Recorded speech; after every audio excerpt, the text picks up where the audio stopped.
when nothing truly mattered and we hadn't had a clue. We fell in to play the game, nothing would ever be the same. There were times when there was laughter, there were times when there was joy, but they took it all away for the pleasure in our pain.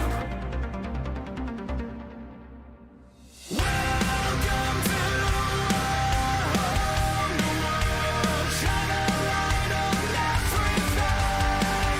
Please don't be scared for what we know. Welcome to our whole new world. All the lie you try to hide away from the scars we made. This is your chance to understand we did not design this plan that was built for you. There's nothing you can do. This is my warning, this is your sign that you can't go run and hide. We will fight for you. You know it to be true.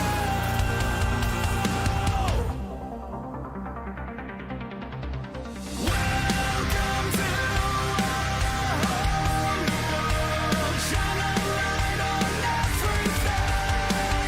Please don't be scared for what we know. Welcome to our whole new world. All the liars try to hide away from the scars we made.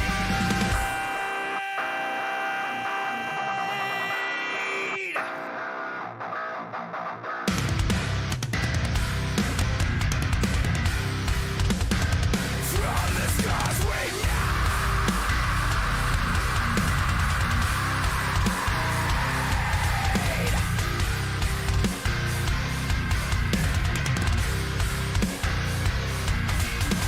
Welcome to our whole new world. Shine a light on everything. Please don't be scared for what we made.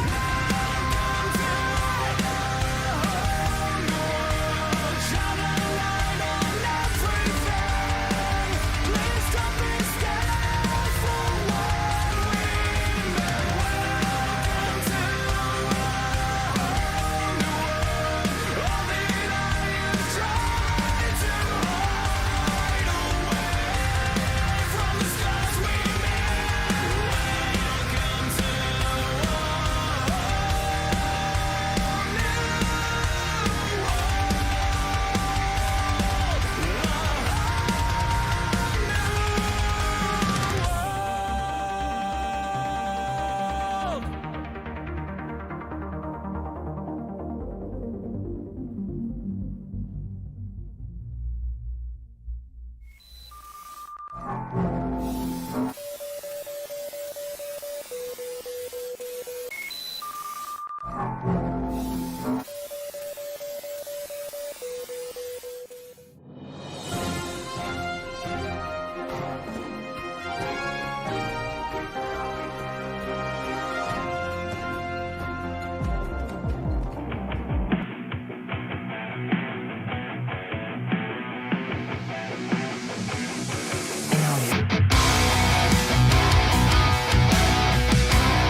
And welcome, race fans, to another amazing Sunday evening.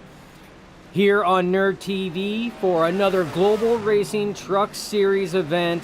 And as you can tell, coming at you from Thunder Valley, none other than Bristol Motor Speedway. Amazing facility, the last true Coliseum, as they call it. And we are going to jump right into the Countdown to Green by Nerd TV and presented by Icon Apparel Company. We are going to get things kicked off right away. As you can tell, we are under the lights, but we are going to give you that race info anyway. 250 laps, folks. 250 circuits is the full distance tonight. You can see 72 degrees in the air, 68 degree track temperature. Partly cloudy, 10-mile-an-hour winds. Not going to mean a lick at this track here. Again, one of the fastest, most amazing half-mile circuits on the NASCAR schedule, and of course here on the Global Racing League Truck Series schedule. My name is Dustin Logston. Yes, I know you typically see Jeremy Stanley, but as you can tell, he is doing daddy duty right now. So he is he's a multi-talented man. So he has got the little ones as well, and as you know, us nerds are always pro-family. So we always understand, we always make do. And that's exactly what we're going to do, is we're going to make do tonight. But chats are already firing up. We got Michael Thorpe Sr. in there saying number 34, Money Mike, let's get the job done tonight, sir. Almost had it last week at Talladega. And if you guys didn't get a chance to tune in last week, that was a phenomenal race last week. One of the best shows that Global has put on, and Nerd TV had a chance to call. It was a good one. It came out of nowhere on that one. Mr. Bullard himself, out of nowhere with the crazy last lap. You guys, if you didn't get to watch it, missed me going into a whole new decibel level. But should be a fun one tonight nonetheless. As we talked about, 250 circuits around Bristol. It's going to be tough. Completely different from Talladega. Talladega, it's wide open. It's a lot of drafting. It's a lot of finding your teammates out there. A lot of space to go 3, 4 wide. We seen 4 wide last week, so and they held it. They did a fantastic job. This week, completely opposite. It is a fast half mile, but very close racing. Not a lot of room. Not a lot of room for mistakes or anything else that's on there. So it's going to be a different one for sure to see exactly what's going to go on tonight. But nonetheless, we're going to give it a try and see exactly what happens. See what we can get done tonight. Big story talk tonight, though. This is race 9, folks. We have had 8 races in the books. Out of the 8 races, we've had 8 different winners. That is a feat that doesn't happen in a lot of leagues. Usually at this point in time now, we have at least had a repeat winner. But over here at Global, that talent pool is so deep that we have had 8 races and 8 different winners already this season. So that's kind of crazy. I mean, if you look at it, we're a quarter of the way through the race season already. We've not had a repeat winner. That's doesn't happen that often. But I tell you what, these boys are looking to put on a good show. You can see the race in action here. It's going to be close. It's going to be tight. You're going to see wall contact. You're going to see car contact. It's a short track again.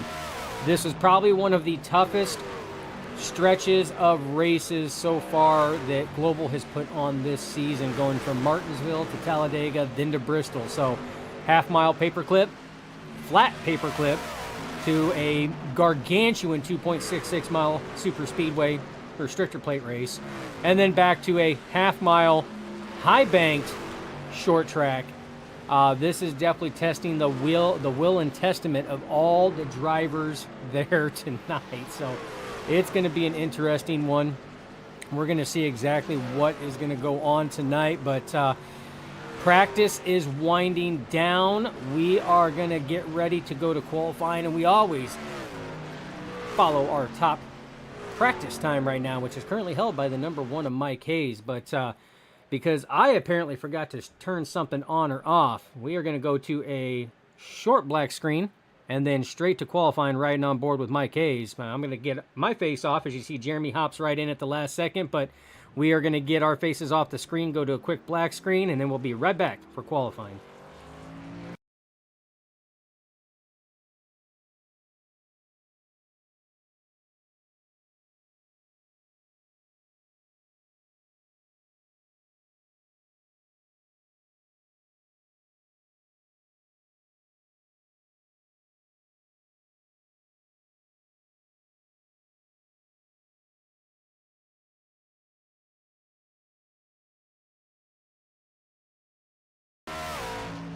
And Hello? we are back, and as you can hear, I found my buddy. I found my pal while I was away. Mr. Jeremy Stanley is here. The kiddos Good. all get laid down. One of two. We're halfway there. Halfway there. That sounds like something Bon Jovi would say. Kind of. It kind of rhymes a little bit, right? All right. Well, we are currently in qualifying, my man, at what many have dubbed as the last true Coliseum here at Bristol Motor Speedway and under the lights. Jeremy, probably one of my favorite ways to watch this race is under the lights. This track is amazing, and actually, as we speak, Jeremy, somebody we know, a good friend of ours, longtime partner of Nerditudes, Mr. Scott Martin from Icon Apparel Company, his wife, and Mr. Pete Polini are actually at this track and actually got to watch the race today in person. It's pretty cool, actually. See it in person. I've only been there once. It's been like 12 years. I love that place. I want to go back again, but don't forget your earbuds if you're going to go to Bristol, baby, because it's loud. It's very loud. All the sounds contained. So if those are looking to go, make sure you bring your protection, because you're going to need it. Oh, they don't call this place Thunder Valley for nothing, Jeremy, as we were riding on board there with Mike Hayes, our fastest driver in practice. And Mike, buddy, pal, that's not how you want to qualify, as he was riding right up along that wall and the truck broke loose. But it's not uncommon for these drivers to try to stick it up around the wall a little bit to kind of build a little bit of heat in the tire, pressures in the tire. But right now, J.J. McCoy, top of the charts at a 14.26, with his teammate Bobby Mantle in second at a 14.33, and Mike Hayes crosses the line on his lap at a 14.35, puts him P3. Jacob Grant in fourth with the 14.36, and Michael Thorpe Jr., the man that almost got our first repeat winner last week until Bullard had to come and ruin the party in just fantastic fashion, is currently sitting fifth at a 14.39. And hopefully your vocal cords have been repaired for the next exciting finish that might happen here tonight, even at Bristol. So hopefully you're up to snuff on that end of things. It's been a crazy 2025 season for this Global Racing League Truck Series. No repeat winners, right? So we're continuing to look at that trend and see who else might want to pick up a checker flag and a trophy that has not done so far in 2025. Yeah, that was one of the touching points on the Countdown to Green presented by Icon Apparel Company. Was quarter of the way through the season, and we have not seen a repeat winner. That is a feat that not many leagues can say that they have, but it's one that Global Racing League Truck Series has definitely put on. And we got Ron Harrington in there saying, go team whatchamacallit. And Jeff is in there saying, let's go Shane Wielden. So we already got the cheerleading squads in there. We got 19 concurrent viewers live. Thank you guys so much. As always, much love and respect and appreciation to you guys for tuning in. And yes, Jeremy, my vocal cords are repaired from that amazing race finish last week. Very good, very good. That means you are ready to go for Bristol, which is going to be amazing. I am currently watching this broadcast and also helping my forward at the same time, so I apologize for any delays on my responses. But, good thing we're going just out here in qualifying and not during the race. Hopefully by race time, everything will be all good to go. It's family time for Bristol right now, apparently. Not Brian Fine's Bristol. That's not my Bristol. We're talking about Bristol, the racetrack, not the daughter, Brian Find, a guy who pops in every once in a while in the chat. Speaking of which, every so often here at Nerd TV, he kind of pops in. And Brian Fine 57, for who we broadcasted last year. And Dustin, it is race time. The qualifying is over. 30 entries for this race, and the only thing I need from you, good sir, is Yes, sir. I got you. Discord. I got you. I got you. There we go. He knew what I was talking about. I knew what you were wanting. And while he's working on that, let's do this thing. Let's go over the starting lineup for tonight's Bristol race for the Global Racing League Truck Series. Here we go. JJ McCoy going to take the pole. P1, Brody Marinko in second. Bobby Mansell sits in third. Michael Hayes in fourth. Jacob Grant, P5. Michael Thorpe Jr. in P6. Danny White, 7th. David Holsey, 8th. Dustin Franklin, 9th. Austin McGill rounds out your top 10 starting lineup. 11th on back is EJ Luna. Jonathan Gaston in 12th. Stephen Hayes in 13th. Justin LeBlanc in P14. Joshua Raymond, 15th. Jeff Wimmer, 16th. Matthew Escalera. Weimer, thank you. I went back to like 2 weeks ago. Man, I gotta catch up on my names there. Thank you. Matthew Escalera, 17th. Bradley Miner, 18th. Mark Sherwood, 19th. And the last person to post time, P20, Stephen Knight. 21st on back, sorted by your I rating from highest to lowest. It'd be Tyler Honeycutt, Noah Tansman, Ricky Hudgens, Don Blazer, Anthony Emmerich, Chuck Cobb, Shane Wheeldon, Kalen Bailey, Michael Lester, and I think Kenny Heath should be starting this race here. 30 entries in tonight's field. Thus, this is going to be a great race. It's Bristol. It's always a fun time. Does not matter which car is on this track. And the show on the road, 2 pace laps, and we're going to let these things loose. Absolutely. And you didn't get this message, but I was actually talking with Callum Bailey, is how you pronounce it. He actually gave me the phonetic. Well, actually, I put the phonetic and asked if that was the right way. It's Callum Bailey. But yeah, it's gonna be a good one. I mean, it really is. Bristol always puts on an amazing show. You're gonna see good side-by-side battles. You're going to see trucks getting out of funk because it's Bristol and these things get loose, Jeremy, especially on those transitions coming off of the corners banking, going down the straightaway. Yeah. It's something with these with those transitions there that these trucks, it offsets the weight jacking on it, and it creates tire slippage if you're not careful and easy on that throttle on trying to gas it back up coming out of the corner. Yeah, these things weigh like nothing in the back end in comparison to the Xfinity and Cup cars. And when you got a lot of horsepower coming off a high banked corner exit, you put down the power too much on a 115, 110 mile an hour exit, these tires can spin very easily.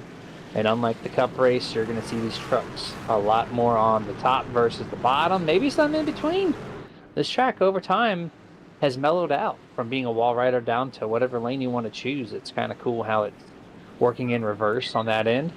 And as iRacing continues to update their stuff, it kind of mimics that more so the real life. And we'll see what tonight has in store. 250 laps, 30 drivers, throttles at the ready, pace truck dipping down right now. Here we go. JJ McCoy, Matt Black tonight here for the Toyota Tundra. And there he goes, him and Brody Marinko set off into turn number 1 directly side by side.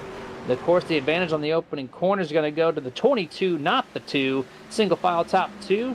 Third place, 89, going to drop down behind Michael Hayes there in the number 1 truck as they go single file in the top 10. Yeah, single file, and that's going to be close. And then you're going to see trucks go side by side like Brody Marinko and Mike Hayes here, only when they're looking to try to make a pass. And like you said, the lines have changed on this track quite a bit, Jeremy. They've gone from the low side to the high side, and I mean, a lot of drivers, depending on where they're at and if they have the ability, we've seen drivers diamond these corners, meaning they have a low entry, they drift it up towards the wall, and then bring it back down towards the yellow line to get that good run off. So with the way that this track is configured and the banking style that's on here, you can see a number of different driving styles that these drivers are going to choose throughout the race and depending on the situation. Yeah, absolutely here. And actually, we're going to be low feeding for the most part here to open up these laps. 5 laps Our 4 laps in the books, 5 underway here. Almost the entire field running the inside lane, open this thing up. Less tire wear to be found on the bottom versus the top here. But if you're going to make some moves, that top is wide open. And there's not much marbles up at the top. You might see the groove darker, but that's not because of marbles. But we got a little incident possibly here with the number 26, Callum Bailey. And there's actually an official caution out as we're going to watch this. Oh, is it going to save? Nope, we're going to whip it around here. Oh, man, little picks up the rear tire, sends it off. But then as you're recovering that, Dustin, there's actually a caution on the track. And we're going to see where that happened. It looks like maybe the 77, Shane Wheeldon, and the 6 of Michael Lester. 77, probably going to be the self-spin incident here off of turn number 1. Drives it in. There's the looseness he talked about. Just no handle. 26, 77, both of them feeling it. He's going to scrape the wall. Then Nike Xfinity, a late swipe through Michael Lester. Nowhere to go. How you doing? Wow. Well, physics are a thing in iRacing, and sometimes they're overglorified. Holy moly. That was... okay, I was not expecting... I wasn't expecting that. Let's put it that way at all. Yeah, we're going to take a look here. Maybe one more angle off the number 6. You see him getting loose. There he is. And he's like, okay, clear. Nope, not clear. Boom. I'm surprised the engine didn't get cooked. And then I don't know what that was. 77 just putting on some style points. Remember, Dustin, do you remember last time we were at Bristol, there was a certain 13 truck that did the same thing and still was able to compete? Well, we might see that again. I do recall that, and I do recall that it was this gentleman right here in the Whataburger machine. That 13 truck took a wild ride last season we were here, flipped that puppy, and was still able to bring it home in a top 5, folks. So damage here, not as aero dependent as it is other tracks. You know, you take damage at Daytona, Talladega, Atlanta, Texas, something like that, it's going to have a major hindrance. Here, as long as the main components are still functioning, the motor, your suspension, everything else is still functioning to a high degree of competition, you can still put on an amazing race here and still have a chance. Yeah, I mean, the rollover was very minimal too. It's kind of odd. You don't see a flip over too often, right? Out of short track, but then we've seen it literally back-to-back GRL races at Bristol. So you know, as long as Shane Wheeldon can you know, mimic the likes of the 13 and have a good solid run after a rollover, which he has every potential to do. So that truck is clean for a rollover. He's gonna do a Dale Earnhardt style and get a nice little bush view. Bush. Look at that. Bush is up on the wall here. As we're getting some nice global shots as we're going green flag. There we go. Back to the action here. 2 truck length advantage to the 22. JJ McCoy, Brody Marinko, Michael Hayes remains your top 3. The 34 now, Michael Thorpe. He's up 2 spots. And that Chevrolet Silverado, he's going to take the high lane here. Going to try to put himself into that podium top 3 off of turn number 2. Will do so. And he scrapes the wall with it too. Yeah, and hard scrape. Yeah, caution going on pile right up. now. Big pile up. Parking lot, folks. Oh man, caution number 2 on lap 12. And this Pace is truck be, plows through it all. I'm so glad the pace truck's not actually a material with a hit box, because that would be insane. But this is actually due to contact. 74 in the 20 here. Just drives into that back bumper. Says boop. I'm going to boop your snoot right there, get him loose. He's going to take his bumper off. Oh, then, Justin LeBlanc out of nowhere on that one. He was just in the wrong place at the wrong time on that one. 44. Man. Mark Sherwood gets a piece of that. You see the 43 trying to dive down. That's Steve Knight. Miners down there as well. Yeah, 43. That's Matthew Escalera gets a piece of it. Oh, man. That's tough. Three Lone Star Racing drivers involved in a wreck because of one bump from Team whatchamacallit driver Joshua Raymond. So, you know, orange spoilers versus the green ones might be a thing. Just took out 3 of the drivers from one team.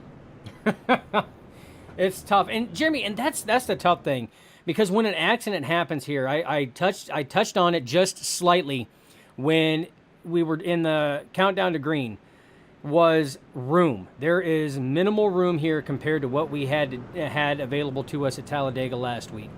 And when an accident happens, even with 2 cars, it can completely clog up this track. And if drivers aren't on the ready, they can easily be pulled into it. Like Justin LeBlanc was on that one, the 43 of Matthew Escalera was kind of pulled into that, had a little bit of contact. So they can easily be pulled into that and not have any way of doing anything about it because of the lack of room. That's one of the many challenges coming to the last true Coliseum that is Bristol Motor Speedway. This place is so awesome. I love it.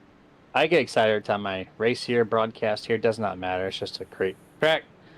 And yeah, I mean, this place could be caution filled. We've already had 2 in 12 laps. We got them stacked up again. Who's to say we're not going to have one in 3 or 4 more laps? It's a product of short track racing and the NASCAR world. But regardless, whenever there is green flag racing, it typically is badass. And the more times now that we're going to be running the bottom and the top simultaneously versus just feeding on one lane, it's going to get better and better and better. Pace truck about to pull down here. Lap 17 will be the restart lap for these guys here. 5 laps under caution. Then we go back to green flag each time, it looks like. Pace truck down, throttle is ready, green flag. 22 with a little bit of a jump start, not bad, but able to clear Brody Marinko in the 2, no problem here through turns 1 and 2, gets it clear. The number 1, Michael Hayes, has the Uno reverse card over the 34, Mr. Michael Thorpe. He's now on the top, and he will take that pass, puts himself back to P3.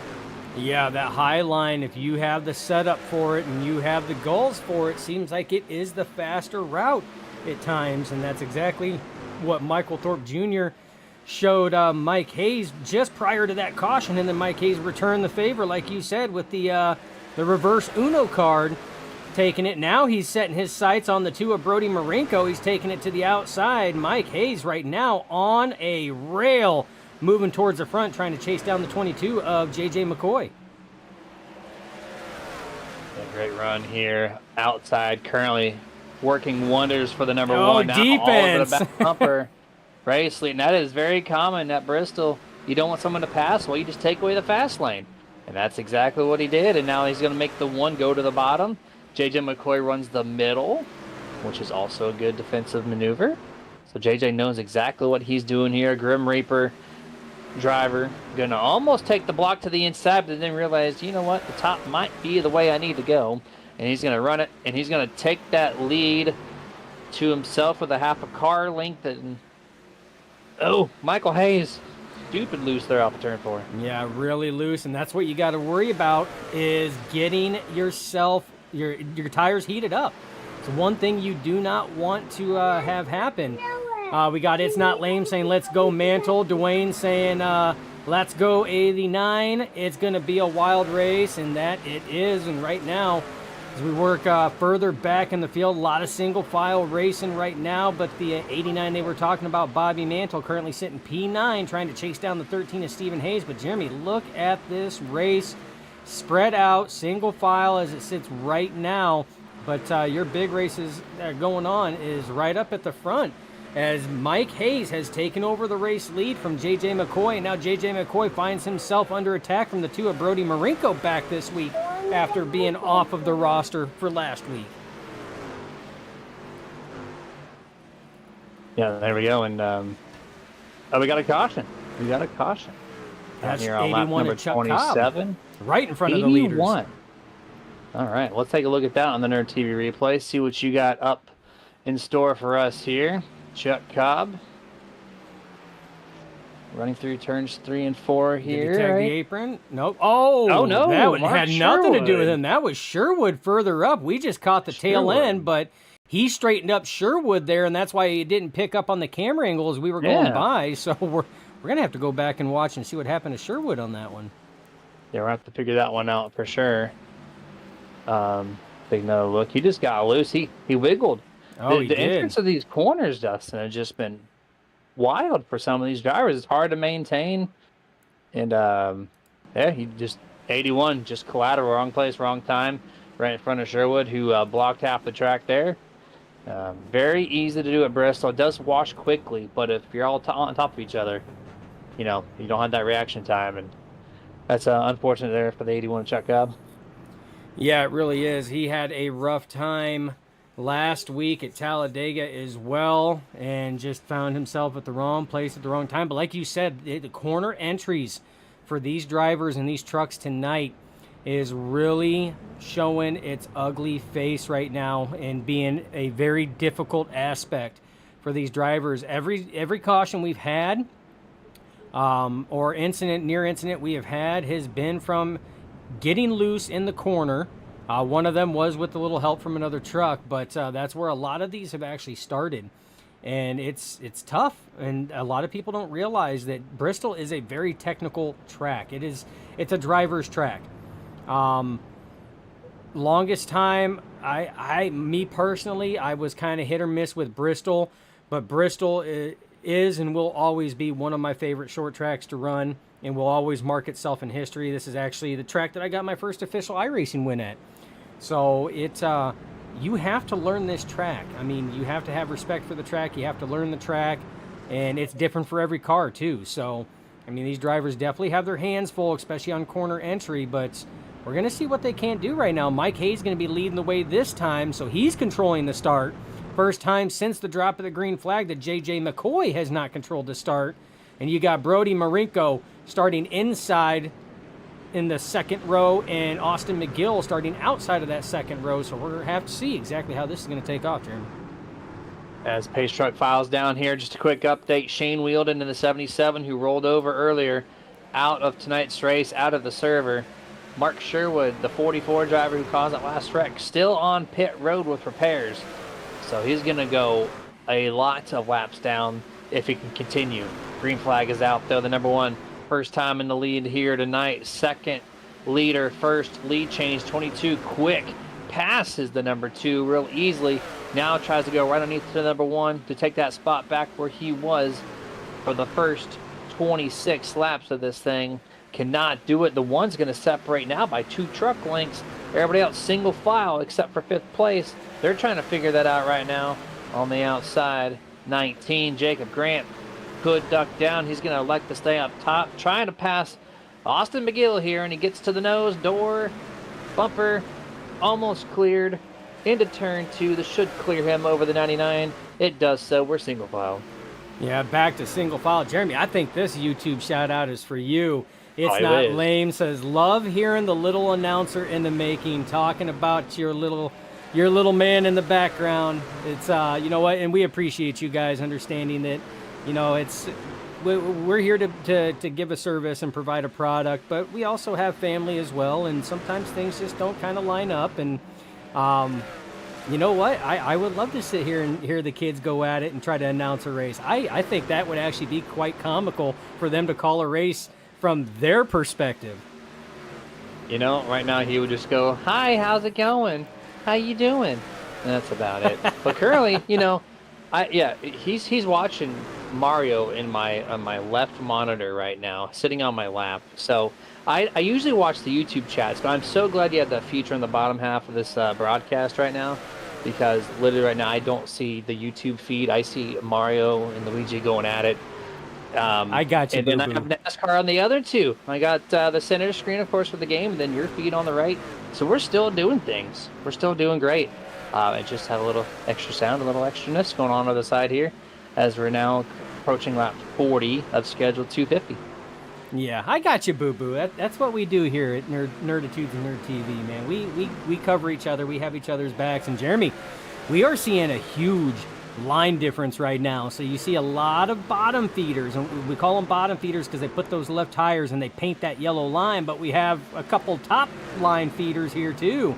And that's Brody Marinko up there rim riding it. So we have both ends of the spectrum. We have those that are downtown on that yellow line, and we got drivers like Marinko who are uptown against that wall, and then you got drivers that are kind of floating in the middle. So we are starting to see, as these tires have heated up and started to wear in, where these drivers are actually starting to run for their long run line. Yeah, as the run gets further and further on a green flag set of tires, the it gets more and more challenging to run the bottom. It is easy to do it now. Even if you're taking it easy, it's going to chew them up over time. And then drivers are like, well, I have to try something different, I feel like. And that's when you see a lot of them start to go middle to top. Usually the top, middle is usually not the best preferred way, which to me, I still don't know the physics and understanding of why the middle doesn't work, but top and bottom can. But ooh, one truck in the wall right there. Heavy, and that's number 13, I do believe. It's just, no, that's not 13. That's 73? 73. And going back to that, though, it's just, you have to start searching. You search, and then you go to the top right, and then your tires get even more overheated, and then you're like, okay, oh, hold on. Speaking of which, caution, lap 46, 74 on the screen, live time. That's going to be the driver of Dustin Franklin for his second caution he's participated in this time all by himself off of turn 4. Yeah, well, the first one wasn't all by himself. That was the one he had a little help from the 20 of Joshua Raymond. But this one here looks like it's going to be just him. And he was loose about a lap and a half earlier when the 73 of Jeff Weimer and the 72 of Jonathan Gaston were actually having a really good side-by-side battle. And because he got loose, it kind of checked up and stopped that side-by-side battle. But this one here broke loose very hard and heavy and was not able to drive out of it this time. Not able to, and very minimal contact. There is some damage to the nose visibly, but realistically, I don't think that's going to cause any problems here. For the number 74, Dustin Franklin, pit road is open. These guys are doing the one big loop. Enter in turn 2, exit off of turn number 1. We're going to file in here, keeping it realistic. They do have the option on iRacing to do dual pit road, which you can enter in 3 or in 1. Or sorry, yeah, 3 and 1. Or you can do it this way, which is, all the way around the track. And so I like this version, keeps it realistic. And it makes it tricky, right? Because in the rule book, a lot of leagues like to say keep on the high lane on the outside of the double or the dash line until about 5 pit stalls away from your stall, right? But then you have that little corner in the middle, which breaks it in half, and it's all the drivers like to hug the white wall there on the inside, and then they kick back out to the out lane before their pit stall. So it makes it a little more trickier than some other pit stops. Yeah, and like you were saying, I mean, this one here it's more realistic to what NASCAR actually follows. They run a single pit lane. You see the pit exit was coming out of turn 2 there. So they have to enter going into turn 1 and into turn 2. It's a long pit road. It's brutal, Jeremy. Like for Mike Hayes, who had, I believe, the what was it, third or fourth pit stall because he qualified. Actually, it was third or fourth. He has to drive all the way around, so he enters and literally has to drive all the way down the backstretch. Stay on the inside, loop all the way around through the corners, through 3 and 4, and then go all the way down the front stretch before he finally gets to his pit stall. The good news is he only has to drop the hammer and go out of there, and he's right at the start-finish line. But what makes it so bad is the 35-mile-an-hour pit road speed. It is a forever long pit drive. As we get ready to go back to green flag racing, right now, Ricky Hudgens leading the way, elected not to pit. He's going to lead him off into turn 1. Mike Hayes on the outside. They're going to be followed close by J.J. McCoy and Jacob Grant. Right now, we have a traffic jam 2x2. Jeremy, and this is going to get crazy. Even to start with, we'll stacked up 13. Stephen Hayes bumped J.J. McCoy before they got across start finish line, and caution already back out here as we just passed 20% completed in tonight's 250 lap event. Caution quickly is going to happen for at least one driver, and got to figure out who exactly that was. Didn't see it initially on the camera on the overhead perspective. We're going to cycle through here.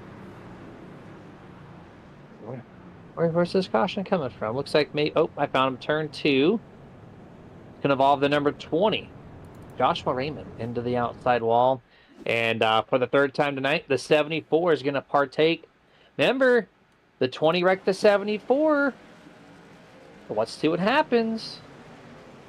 Oh, well, there's the tale of the story. You're 5 truck lengths back, and then you meet him in the center of the corner. It's Bristol, baby. Short track tempers. There we Only go. phrase I'm going to say, short track tempers. We're going to take another look here as we go Nerd TV Rewind, and yep, prices were paid in return. Look, it just drives. Oh, He even turned it right. That man was on a mission. Justin Franklin, all over the back bumper of Joshua Raymond. And I think the 74 pretty much came out unscathed, all things considered. But Team Whatchamacallit driver Joshua Raymond, well, not so much there. But hopefully that's clear now. Hopefully debts are paid and we don't see that again. yeah. Well, and the thing is, admins, we just call the races. We're not admins. We just call it the way we see it. But one thing we do know is short track racing, it always seems like it leads to overtime for the admins when they have their midweek review on Wednesdays. So we've seen Mike Lester when he's been out on the road tuning into the broadcast saying it seems like Wednesday is going to be a fun day. That's what he's talking about. It's it's already gearing up, Jeremy, to be a fun Wednesday. And as teams are in team channels and Discord, so it's not like the real life drivers where they have just their only crew, right? Their one spotter, their one crew chief. Now these guys, all drivers, are in one channel, and you know how easy it is if all three of your team members get wrecked by one person in one wreck. How easy the banter can be in the Discord to say, "Hey, we got to do something about this," and so they're motivating each other to do the wrong thing. And so that's probably partly what happened there in turn 1 and 2. But Pace Truck's about to pull back down. We're going back to green flag. Let's try to get some of these more green flag laps in play here, because I'd love to see how a long run will develop at the Global Racing Truck Series race at Bristol Motor Speedway. Here we go, 1:22.19. Jacob Grant finds up. Oh, he crosses right in front of Stephen Hayes. Little check up there as they go to the top now. Yeah, we got side-by-side battles all over the place. This is where it's tough for a producer because you're wanting to try to catch all the race in action. You got side-by-side battles up here for third place. You got side-by-side battles back here for 10th place. Jeremy, they just got it battling everywhere. Oh, the 19 of Grant is up in the wall. Oh, and somebody makes contact with him on that one. What happened there? He was running solidly in the top 10. Yeah, he was your third place driver on that restart, and now he's not. So let's figure out what happened to the 19 Jacob Grant here on the Nerd TV replay. He's still in third place. He's going to cross underneath. Oh, he got below the yellow. His left tires went just below the yellow. He collects the 13 of Stephen Hayes. He spins up to the wall, and then another truck's going to come in right here. Oh, that's going to be the 28 is going to come in and just barely make contact. That's Noah Tansman. Just barely makes contact, but we're gonna rewind this back, Jeremy, because it was just out of the camera shot for everybody to really see if you didn't know what you were looking for on this one. So we're gonna kind of change the angle here a little bit, but watch his left tire. And of course, I'm gonna pick an awesome camera angle. There we go. Left tire went loose before. Went below. Did he get loose before? I think so. I think the transition between the middle and the lower groove upset the truck, but we're going to confirm here on this angle. Oh, yeah, he was already counter steering already. And going below that didn't help at all because that just loses any traction and grip that front left tire has. So, yeah, that quick move and quick transition he made from the top to go down to the bottom to try to get on the inside of the 22 of McCoy is what upset that truck. No, good catch. Good catch. Yes, sir, absolutely. And I throw back to just Saturday in the Xfinity race. There was one wreck where I forget the number, but the car got stopped on the top half of the track and then got sideswiped and ripped the whole right side of the thing off. And I thought that's exactly what's going to happen to Noah Tansman. That's the 0-0. The 0-0. 0. So, Cole Custer, right? No, Creed. Mr. Sheldon Creed. So, yeah, that's what happened to him. He got stuck up in the top, and thankfully you can't rip panels off like that in iRacing, but that wreck was very similar-ish on that contact exiting turn 2. It's just so tricky. You're driving so hard, so fast in these corners, you can't see more than a couple hundred feet in front of you. And things happen too quickly, and contact happens on corner exit quite often. Dustin, we're going back to green flag here. Lap 62 will be the lap we'll restart on. And again, we're hunting for long green flag laps. in this race. The one, Michael Hayes on the point. JJ McCoy trying to still get back to lead where he started this thing. Michael Thorpe Jr., though, up 3 spots. He's looking to maybe crack the top 2 for the first time. Throttles are down. Green flag is out. The number 1 gets a great start. Michael Hayes, easy entrance into turn. Number 1 goes right to the defensive line. Almost gets contact from JJ McCoy. That's going to bring the 34 of Thorpe Jr. into that second place. Can he stick the bottom this time around? Cannot. Gives up too much space on the outside. Cautions out for, I do believe, the 6th time this evening. And this time we're going to be looking at the 19, Jacob Grant.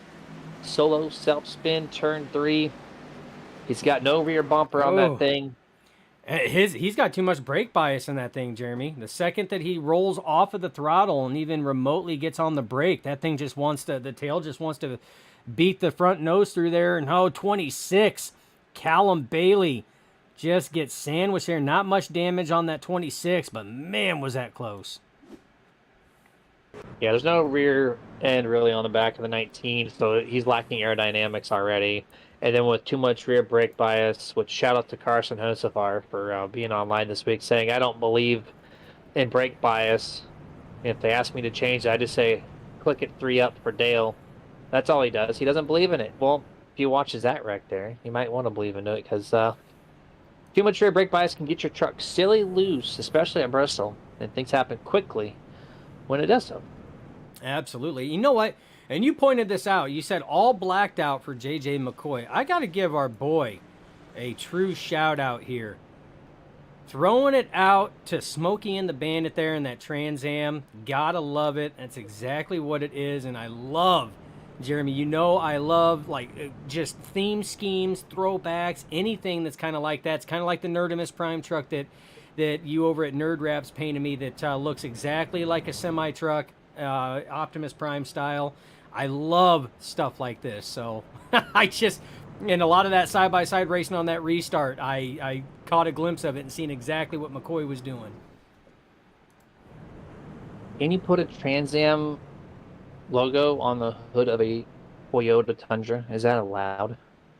I'll allow it in this instance, absolutely. I guess if you make it look good, then it's okay. But if it looked terrible, I might be questioning who put that thing together. But no, it came out great. I love the flat black with the glossy gold color there. I can't tell if it's chromed out or if it's just glossy, but it looks great regardless. It's kind of what your ARCA scheme looks like. I whipped up literally on the fly, requested and completed within 3 hours. And then raced. Black and glossy logos. It looks great. It did. It was requested and completed in 3 hours, and it was raced just about 3 hours after you completed it, and then seen Victory Lane about an hour and a half, 2 hours after the race started. So it had a very eventful night. I've never completed a scheme with a request that quick in probably 5 to 10 years. And then it won the race, so it made it all worthwhile. You ripped the door off the thing, but that's fine. As long as it found Victory Lane, that's all that matters to me. But here we go, back to green flag. Can we find more than 10 laps of solid green flag racing again? We've only seen it once so far. 6 cautions, I do believe, in the books. Oh, Thorpe. Whirly up at the front. Real squirrely. And then here we go. Going to be crossing over the 99 here. I know you tried to focus on mid-pack. I apologize. We're going right back to the front. This is some of the action as 34 trying to do the inside crossover. Does not work at Bristol. He's still trying, though, his damnedest to make it work. And now Austin McGill sees the door open. He's going to try to take a stab. Yeah, so Full Throttle Motorsports side by side for third place. McGill on the outside with a little bit of wall scrape. Thorpe Jr. on the inside right now, and they're battling it out. But Jeremy, it looks like the 99 of McGill is going to clear. He will. And we're going to go further back as we got some more side-by-side action. That's going to be E.J. Luna on the inside of the 64, Danny White. This is going to be for 7th place right now as they're battling, but it looks like Danny White's going to get it. Right in front of them, Bobby Mantle holding strong, trying to move forward as well. He's running right where he started, P7, Jeremy. So we haven't really talked about any gains or losses, but Bobby Mantle doesn't have any of them right now. as he's trying to trek forward, but we got a lot of battling going on. And Jeremy, this is where it's going to be tough because we're going to try to cover all of the battles that we possibly can. But there's going to be battles we're going to miss, and that's just because of the sheer size and coverage of this track. You'll have trucks over the entire track if we can get a long enough green flag run. That's exactly right here as we're looking at the iRacing iFlag track map here off the turn 4 for these two drivers, and you can see about half a track in total is taken up, and that's after basically 10 laps, if not right at 10. So things develop quickly here. As you all know, we're running 15-second laps around this half-mile facility. This is the second fastest track that we've broadcasted, Dustin, except for Slinger back a couple months ago on a Thursday for the SRA Late Model Stock Tour, and it doesn't let down. The sheer time that falls off is between a half a second to 1 second. They stay 15, 16 seconds. Stupid fast for a half-mile track.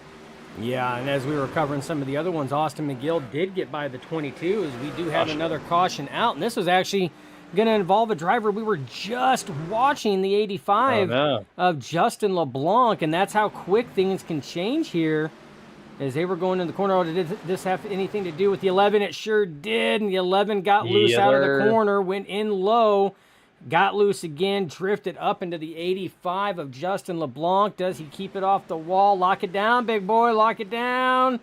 Oh, good situational awareness to see the truck going and release the brake and take off. No damage on that one, Jeremy, but loss of some positions he's going to have to gain back. That he is. We're going to take a quick picture-in-picture commercial break. We'll get gathered up here for the next restart here coming up in just about 3 or 4 laps.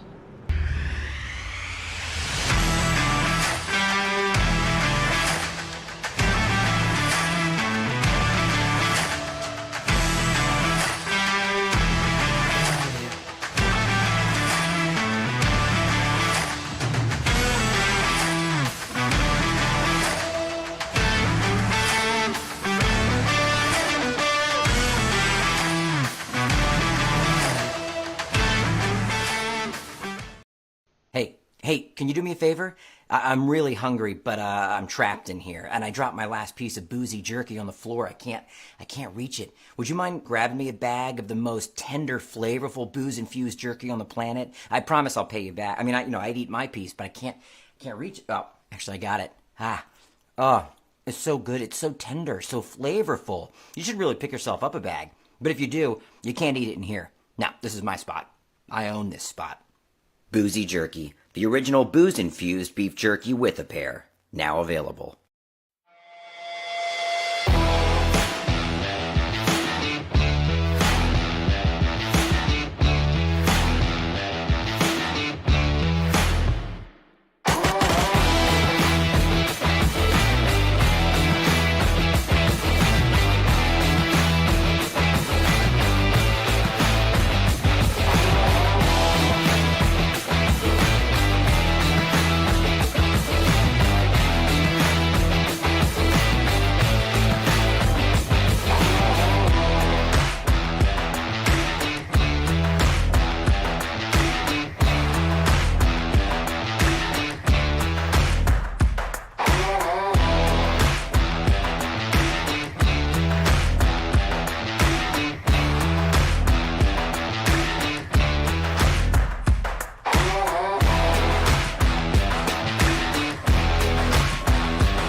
And full screen here, no kiddo on my lap, so full attention now onto the broadcast. And here we go, green flag is out. Going through turns 1 and 2 here, the number 1, Michael Hayes gets a good start here. Austin McGill might find himself in P2 for the first time tonight, rather.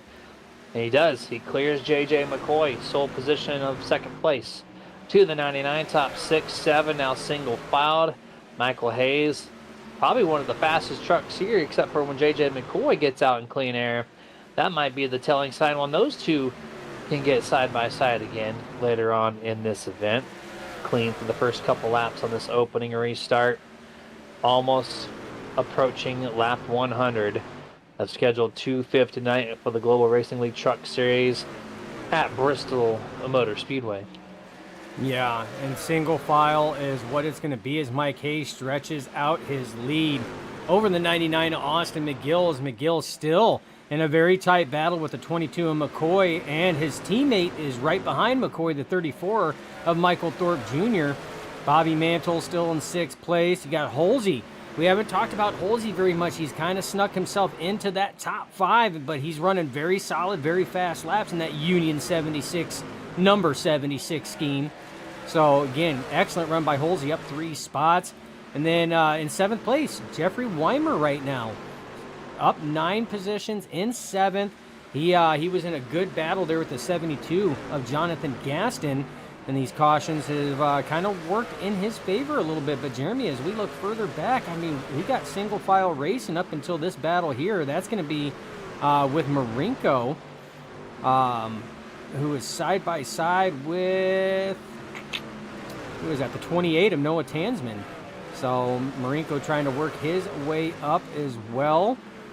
But, yeah, I mean, I don't know, Jeremy. At this point in time, I mean, are the drivers prepared to be patient and start taking some laps down?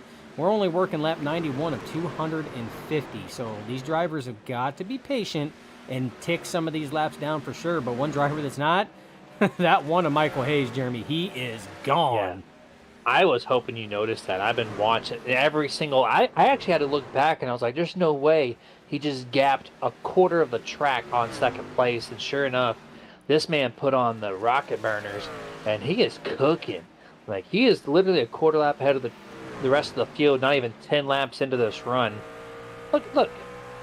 They've been running 1st through 10th, nose to tail, this whole time. And then out of nowhere, Michael Hayes pulling off some qualifying laps, and it's insane how much speed he just... Now, this is going to hurt if he does finally get a long run. It's going to hurt a lot. But right now, he doesn't care. He is full sending it. Oh, absolutely. And that was going to be my touching point is, you know, he's gapping him right now. But, you know, if we get a long run, what's he doing as far as the heat and the wear on those tires? You know, that's something that you have to keep in mind. I mean, up to this point, we haven't had a long green flag run, Jeremy, but they can happen at any time. And these drivers back here, as you see the 22 of J.J. McCoy did get around the 99 of Austin McGill. They're out there cruising at this point in time. You know, they can chase him down in due time if he wears his stuff out too fast, as we have a caution come out. Looks like this one's going to involve the 85 of Justin LeBlanc. And we have a caution. Here on lap 97, I do believe. Yep, and well, more contact. Justin cannot catch a break. 3rd caution that he has been a part of. Does he keep it up? Oh, little kiss. Nope, little kiss. That's all right though. It's a little kiss though. Bristol, you can do that. That's two contact cautions that he has come out with pretty much unscathed. And you can get away with it, absolutely. And this is 3 cautions that he's been a part of, and he did not cause a single one of them. He's just been a byproduct of somebody else's boo-boo. And shout out to Justin for at least hanging in there. He's getting beat up out there, nothing to his doing, but this is storytelling. Oh. This is interesting. Oh, did somebody... Yeah, someone. I don't know if that's going to cause a penalty. We'll have to keep our eyeballs on it. I don't know. We're going to go back on that. That was 76. That's what I thought. I thought I seen somebody not make that orange line there, and that's exactly what it looked like it was. I think it was, Holsey. Pretty sure. So we're going to watch that. He just, he missed that by a wide margin on that. So I don't know if that's going to be a penalty or not. Again, like you said, keep an eye on it. There's no cone there, so I should be flagged. Let's see. Should be unsafe pit entrance. We'll find out here. And I'm really surprised to be at 3 drivers in the lead stay out. This is going to mix things up a lot. We've had a lot of cautions, though, so this might all resolve itself at the end of the race. But nope, no penalty. No penalty. Oh, must have caught the iRacing steward eating a donut and filling up his coffee cup or something, because I thought that was going to be a boo-boo, but I guess the yellow... the water barrels just might be like the only form of validation on pit entrance, I guess. Very well could be. Very well could be. And you talked about strategy. We have drivers that stayed out. One thing to keep in mind for these gentlemen here is it's open setup, 100% fuel. They got 4 sets of tires, so only 3 of them in the pits, 1 on the truck. No fast repairs, 3 green-white checkers, and lucky dog and wave rounds in effect. But those tires are going to be gold. That is what it is. They can go about 130 laps on a tank of fuel here, so that you could technically one stop it on fuel alone, but they will take multiple pit stops because the tires will not like them very much if they try to sit here and stretch them out like that. So some drivers taking it. That means that drivers like McCoy, McGill, Mantle, Gaston, Luna, they're all going to have an extra set in the pits over everybody that just pitted. Yes, they will, and we're going to see how quickly these guys can maybe run through the field. Even though there's a lot of traffic and a lot of cautions, but green flag back out here underway. Right now your leader is the 22, JJ McCoy, the virtue of the number 1, Mr. Rocket Man himself. Michael Hayes had to come down pit road, but that was expected because he cooked those tires so bad. But him and the 99 are going to launch out a few truck lengths ahead of now. 3rd place, 89, Bobby Mental, who was the last truck out of these top 10 to really stay out. Comparison to everybody else. Oh, crossover 34. Is that contact possibly? Looked like the 64. Danny White got loose out of the corner, and Thorpe Jr. took evasive action to go to the low line on that one. So that was a close one. But yeah, that's why we were focusing on the racing back here, Jeremy, because they were almost trying to go 3 wide in a couple places. We just passed 100 laps here, 105 in the books as we cross the line right now for the Bristol Motor Speedway race at Global Racing League Truck Series. Got 26 live viewers right now. Last week we had 42, which was outstanding. I'm glad to see we're almost in the 30s yet again here this evening for Bristol. Keep on bringing on the action, the people. I did notice the, hold on, another caution, the 8th one this evening, and it's going to involve one truck, the 23 Anthony Emmerich at least. And I think it's a solo wreck here. Does he get loose on exit? Oh, yeah, big loose on that exit, corner exit transition.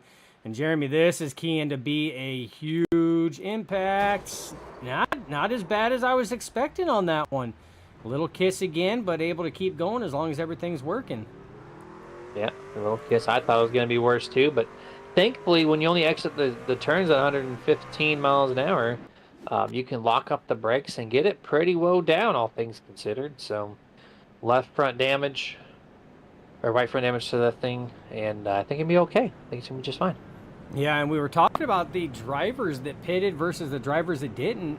Look at Mike Hayes. We know he was leading the race when that caution came out, and he was one of many that elected to come down pit road. And Jeremy, he is sitting just outside the top 5 in 6th place. He is well within striking distance right now, so he could definitely get it done.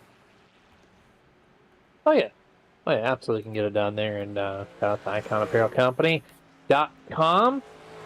If you guys want to shop around and pick up some gear for your team, whether it be on the virtual side or, for the real life softball, baseball, basketball team, does not matter. The best company to do it from, the most customized company to do it from, is none other than IconApparelCompany.com. Absolutely, and we got 919 Stang asked what happened to Brody Marinko. Well, Brody Marinko just got his lap back. I do believe he was kind of caught up in one of those earlier race incidents, but is able to now get back on the lead lap running P15. That's why we were just showcasing him there. The Icon Apparel Company panel that was on the side, as he did receive the lucky dog. So I would expect to probably see that number 2 moving his way further forward here pretty quick now. But got to be careful, Jeremy. It is Bristol. You got to pick and choose your moves and when you're going to attack. I mean, he was a part of a wreck, yes. He actually was one of the guys who wiped out Justin LeBlanc off of turn 4 one of those laps ago. So that was... But he's been on off-sequence pit stops, too.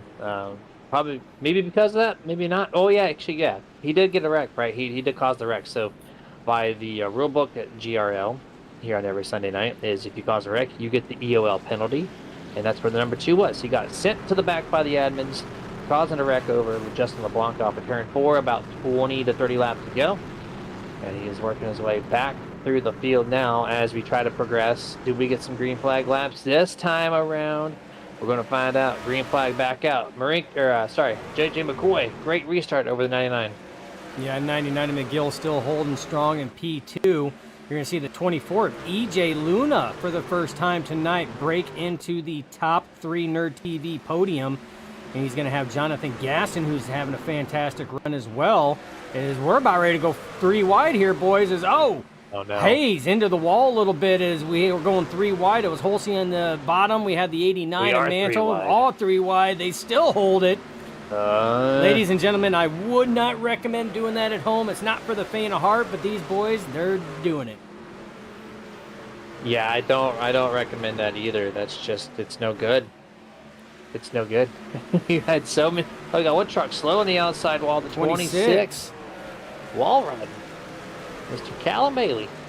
Still up there on the top. Falling back some more. That thing is not driving well. He's still falling back. There's some issues going on with Callum right now.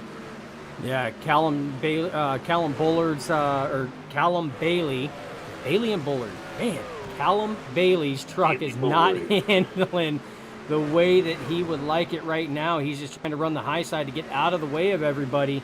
But you see how it stacked things up and changed it as we have a big-time battle now. 76 of David Holsey trying that outside to get around EJ Luna. Now he's on the attack on the 99 McGill, and he's got Mike Hayes in tow right behind him. Mike Hayes is pushing him through, and Mike Hayes is going to follow through. Mike Hayes up to P3, but he's not done. He's going after the 76 of Holsey. Yep, still on the attack here. Oh, so close. Crosses over. Can he make the inside work for him? He's trying. He's trying so hard. They're 3 wide again, Dust in the back. These guys don't want to let go. 73 right in the middle of this sandwich. Jeff Weimer, Austin McGill on the outside, and EJ Luna, we've not really mentioned him at all. He backed out of that one. That was a wise call by the 24. Noticing that it was 3 wide with Weimer in the center and McGill on the outside. He backed out knowing there's plenty of laps. But, man, Jeremy, these boys are putting on a show now.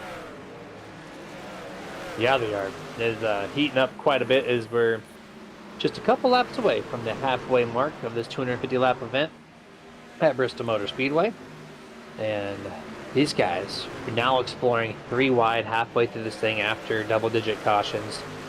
They are just rolling a dice on seeing what will work here, and we're 2 for 2 on 3 wide, Dustin, without a wreck. So don't you jinx that. Don't you dare. 3rd time is the charm, they say, right? Well, I don't know who you're trying to charm, but there's somebody else too, Jeremy, that is now putting his nose in the mix. Mr. Tyler Honeycutt is working his way up right now. 45 on the truck, 9 on the pylon, but he has cracked the top 10 for tonight for the first time as well. So he's had a good run when he has been able to catch races. Schedule has been preventing him from catching every race, but Jeremy, he's got 2 Nerd TV podium finishes. And he's caught, this is his 4th race, so he's shooting at a 50% ratio, finishing in the podium. That's not bad. Not bad at all. He's doing a great job here tonight, being a part-timer, driving inside the top 10 right now. This little pack momentarily is kind of separated as we're now focusing back on this guy who's back to the lead. And once again, he just found a line around this track. And I remember I talked about it earlier. I was like, you can run the bottom, you can run the top. Well, here we go. We're going to see. Is he going to do a 2 for 1 here? Because this is, this is just nuts. He does. It's just straight up nuts. Look at Dustin have that on cue. But he is running the middle lane. No one else is doing this. He is running the middle of the track very effectively. A slight diamond. He straightens up the exit. He's able to rotate nicely in the center. And again, he cuts back down, straightens it out. Usually that takes off a lot of tire wear on the right front tire especially. But whatever combination of foot pedal work that he's doing with the steering wheel, Michael Hayes has got it dialed in. Oh, he does, though. I mean, he has had a rocket ship all night. David Holsey showing his muscle now as he got around J.J. McCoy. He's now trying to chase down the one of Mike Hayes. And Jeremy, this is the most fight we have seen out of the 76 camp all night tonight, and he is pouring it on now as we are over halfway, working lap 132 of 250. And first and second are in their own zip codes. And you go back to J.J. McCoy, who really is in his own zip code. And then you have Jeff Weimer and Michael Thorpe Jr. are racing for that fourth position right now. And that's your first battle within the top five. The rest of them are all spread out. That they are in a little battle here, 73-34. Michael Thorpe, very strong contender tonight for a chance at this victory if they can tame now the number one Michael Hayes. But the bottom has gone away. Once the bottom rubbers in, you can't visually see it, but the bottom is rubbering in. It's creating extra heat on the bottom of the track, and now these guys have to rotate to the center of the top. And that's why you don't see the performance so strongly like you did on the opening laps of this race 130 some laps ago. But RaceEPI.com telemetry has Michael Thorpe there, roof camera, and we're seeing the mile an hour, 120 on exit here, gets up to 135, gets down to the brakes. It's only about a 25 mile an hour variance between your lowest and highest speeds here. But he has to check up for the 73 at the same token. But this is a really good view here of what's the throttle input in the mile an hour here. Yeah, as they go three wide there with the lap down truck of Stephen Hayes. And these guys are still battling out. Michael Thorpe Jr. not giving it up, but like you said, he has to throttle it and check up on corner exit. Otherwise, he's going to drift up into the 73, whereas the 73 can just stay full throttle into it as long as that front nose is caught and gripping. And that's why this is so challenging to pass at times at this track. Even if you have the faster truck, if the other truck is in your lane, then, I mean, you have to go outside of your comfort zone and where your truck is set to run in order to try to make passes, and that's what makes it tough. You know, it's also tough, this track. And yeah, how you can tell, I just looked through the overall entries. 8 drivers, ocho for Espanol, drivers that have backed out of tonight's event due to wrecks or damage or just don't want to be a part of it. So 8 drivers currently out of this race, halfway into it. We're getting very close to the 100 laps to go mark, about 10 laps away from that. The number one still at the point, and he has got a 3.2 second lead. And Jeff Dustin, he is now lapping drivers. And he's going so fast. He is lapping drivers on this medium length run on green flag. And also, side note, not to overrun things, I hope the winner of this race realizes that victory lane is now a thing. You can drive onto the building and go into victory lane. I'm really hoping to see one of these drivers do that tonight. Absolutely, that would be fantastic. And another touchy note, Jeremy, Justin LeBlanc is about ready to crack the top 5. If he can get around Michael Thorpe Jr., he will crack the top 5. This is the man that's been caught and been part of 2 cautions due to contact from another truck, not of his own doing.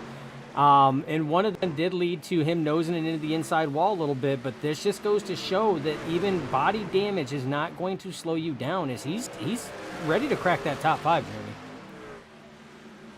Absolutely ready to do so here as we continue to look at the iRacing iFlag map. 3 wide, almost LeBlanc in the middle of this. Don't be a part of a 4th wreck, sir. We don't want to see that here. On lap 146 now. Oh, he did touch the wall there off turn 2 exit. Very easy to do. That corner turn 2 is the bottom of the egg shape. It is less rotation compared to 1 and 2, or compared to 3 and 4 rather. And you see once again, we're going to show the egg shape. A little more corner rotation in 3 and 4. 1 and 2, you kind of just, it's easier to let the wheel go and slap the wall. And so, right, still just an amazing battle going on right now. Yeah, and that's a huge misconception with this track. Everybody thinks that it's perfectly symmetrical, and it's not. Like you said, turns 1 and 2 are slightly tighter than 3 and 4. 3 and 4, you don't see a lot of people hitting it off of 4, but you will 2 because it is a little bit of a tighter radius going through there. So for those of you that didn't know, that's a little racing trivia for some of us that have been doing this for for a few years, Jeremy. Even what's more of a trivia, did you know Homestead's the same way? It is. Homestead is the same way. Oh, Right. man. Oh, contact. No. Did they There save was- that? I mean, How? they saved it theoretically, but the 73 just got demolished on corner entrance. And he's going to fall back multiple spots. Jeff Weimer getting the worst of that transaction. He is slow right now. Whoa. 45. Man, Honeycutt crossed over hard right there. Yeah, well, I mean, the 34 crossed over hard as well because of the 73 got loose off the corner, and that's exactly what happened. You're going to see the 73 get loose off corner, exit there, and the truck is going to, he grinds a wall, the truck comes down. Thorpe Jr. has to take evasive action. Minimal time to do that, but the 73 goes right back up, cuts right back across the front nose there. I don't know how Honeycutt was able to get through that. That happened in the blink of an eye, but man, how they were able to completely save that part of it is beyond me. I don't know either. I don't know how we're still green flag, man. Tyler Honeycutt probably needs to change his pants after this race. Jeff Weimer probably wishing that caution would have came out to get that thing repaired and everything in between. So lap 155, now 156. Oh, a little left and right there from EJ Luna, trying to see where Jeff Weimer is going to end up. He makes that pass happen on the inside as he continues to fall back. This was a top 5 driver. Now slotted in P12, now 13th, and continue to fall back even more. Yeah, that truck is not handling the way that he wanted to. Remember how we had stated that body damage you can race with fine, but if your main components are out of whack or out of tune just a little bit, even with your toe being out of tune, it can change the way that that truck handles, and it could be a handful. And Jeremy, I would say right now that Weimer has got his hands full with that truck as it sits, but back up at the front.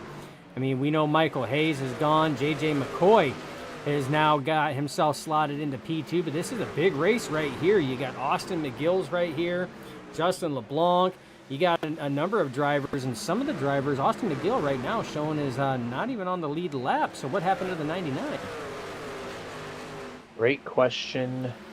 Next question. We're going to try to find this out. 99, back, all the way, one lap down, P17, fighting around the 76, and it's the 17, the 34, and I'm going to take a look back on my end, because I did not see this at all either.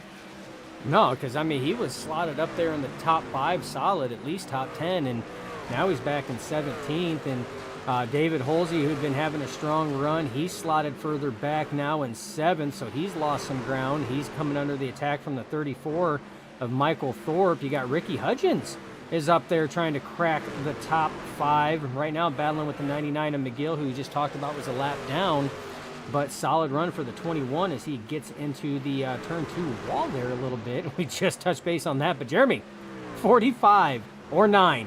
Whichever one you want to look at. We say 45 because that's what's on the side of the truck. Tyler Honeycutt has found himself in P2 right now, trying to chase down the one of Mike Hayes right now. And the thing is these are team cars, Jeremy. Those are both Ghost Motorsports drivers.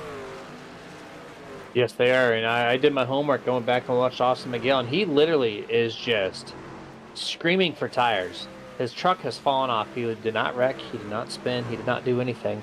He is just driving slow because that truck has no tires left in this thing. So as he continues to fall back now behind the 26, going to fall outside the top 20 after being a top 5 contender. This is the first long green flag run we've had, Dustin. We don't know what the tire wear looks like for some of these guys, and for Austin McGill, it ain't it. No, definitely was not set up or prepped or did tire management for a long run. But, I mean, to the understanding that we haven't had a long run, Jeremy, but these drivers are setting in right now on a very long distant run as we work through. And some of these drivers, they're just they weren't prepped and didn't plan for that one right now. So, we got the 26 around. That's going to bring that caution out. There it is, right around Austin McGill, too. 26 around Callum Bailey.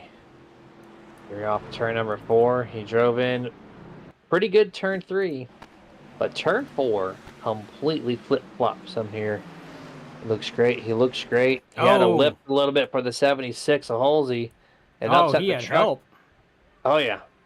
He had some help as he gets right around gets punted from the back by a truck of the 46 and then also by the wall. Yeah, he checked up for Halsey, got a little wobble there, had it saved, but the 46 of Brad Miner did not check up as fast. Got into the back of the 26 of Callum Bailey, and he goes around. So we'll see what happens. I believe that's going to put Jonathan Gaston as the lucky dog this time around, and it is, Jeremy. So that's going to put 12 trucks going to be on the lead lap. 12 out of 30 entries here tonight. They're on pit road. We're going to go picture-in-picture mode. Wait for the green flag, and we will be right back.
We are back. Green flag, number 1, 22. Tyler Honeycutt, the 45, really the number 9, but you know, we're tracking things here by the number on your screen, not what the pylon says, because, you know, we're looking at the trucks more so than the stats, and here we go. First lap complete on this restart, lap 174 now underway, and the number 1 has some amazing line around this track that nobody else can figure out. He's going to clear everybody for another while. He was up to 6-second lead, Dustin. He had a 6-second lead after lapping trucks before that caution came out. Just completely absurd and does not have any tire wear. Yeah, I mean, he's got this track dialed in. I mean, there are certain tracks that drivers have dialed in. It's what they, you know, what we like to call their bread and butter. And this is definitely, I would say, right up there within the loaf of tracks that that Mike Hayes has dialed in, because it's his bread and butter right now. It's his race to lose at this point in time. He can lose it by making a mistake. He can lose it by burning his stuff up too quick. But as it sits, Jeremy, from what we have seen, it is his race to lose at this point right now. I mean, it's not that. It's steak and potatoes. It's not my bread and butter. So either way, he's out to a 5 to 10 truck length advantage. Yeah, it's all good. I guess it depends on where you come from, but single file, very like just calm restart. We've been seeing the 2 and 3 wides a lot. Now we're 2/3 of the way through this race. Oh, Justin LeBlanc washes up the track right in front of Bobby Mantle. I don't know if there was any contact there, but he got washed up, passed by the 89. But for the most part, this restart's been very cool, calm, and collective. Yeah, well, and you got to remember, Jeremy, there are 12 trucks on the lead lap. Jonathan Gaston there is the last truck on the lead lap as he just got the lucky dog. over that last caution period. Oh, we got a truck around. That's Brody Marinko spinning. Oh, no. Is he going to? No, that's going to bring that caution out. Yeah, we seen that as we were looking at Put it out. Jonathan Gaston. And we have a caution. 46, number 2 here on your screen. Clean exit off turn 4, gets into turn number 1, and loopsie daisies. There he goes, Brody Marinko on the 2. All around. Does he keep it clean? Maybe a light scrape? That's nothing. He's fine. He's going to be okay. No one sideswipes him either. Just going to get some 4 virtual good years on that thing, possibly if you got some left over. Remember, limited set of tires on pit road, and when you have 11 plus cautions, when do you use them and when do you not? And that's the $1 million question. I mean, there is a level of strategy in this realm of sim racing, Jeremy, and we've all been the benefactors of it, and we've all been bitten by it. It's a hit or miss, So here's the thing: drivers can try to save a set of tires in pits and stretch out, so essentially 2 sets of tires over the duration of a race, and leave a set in the pits in hopes that there might be a caution with like 30 to go, where they have enough time to try to work up through the field, and they come down to get fresh tires and potentially be faster than their competitors. That only works if a late race caution comes out. And Jeremy, yeah, I mean, chances are it could, but we have also had a lot of races where that late race caution does not come out. So they finish a race with an extra set of tires in the pits, and their strategy was thrown out the window. So it's a hit or miss on this. We've seen drivers win this season. Dustin Franklin won this season by coming in and pitting when the leaders did not, and he had enough time to make it to the end and win the race. So again, we've seen the strategy and drivers be benefactors of it, like Dustin Franklin, and we've seen drivers not fare so well with the strategy sometimes. Yep. And then you have drivers like our nerdy sports driver Steve Rada, who has 2 fast repairs, sets of tires, 2 laps down, and finishes the race because he wanted to repair it and not fast repair it. There's also that factor of things as well, but we won't go there any further than what that was. I just wanted to scratch that surface. Stephen Hayes at 13, he did back out just a little bit ago, so 9 drivers currently disconnected so far in this race. He was feeling under the weather, so that makes sense. Yep, talking sore throat, something very similar to what happened with me about 2-3 weeks ago with strep throat. Might have been the same thing. And here we go. Green. This thing is back underneath green flag conditions. Number 1. Oh, he's going to have pressure. Can JJ McCoy spoil the fun of the 1 here, or is the 1 just going to set sail? We'll find out through turns 3 and 4. JJ, did he steal it?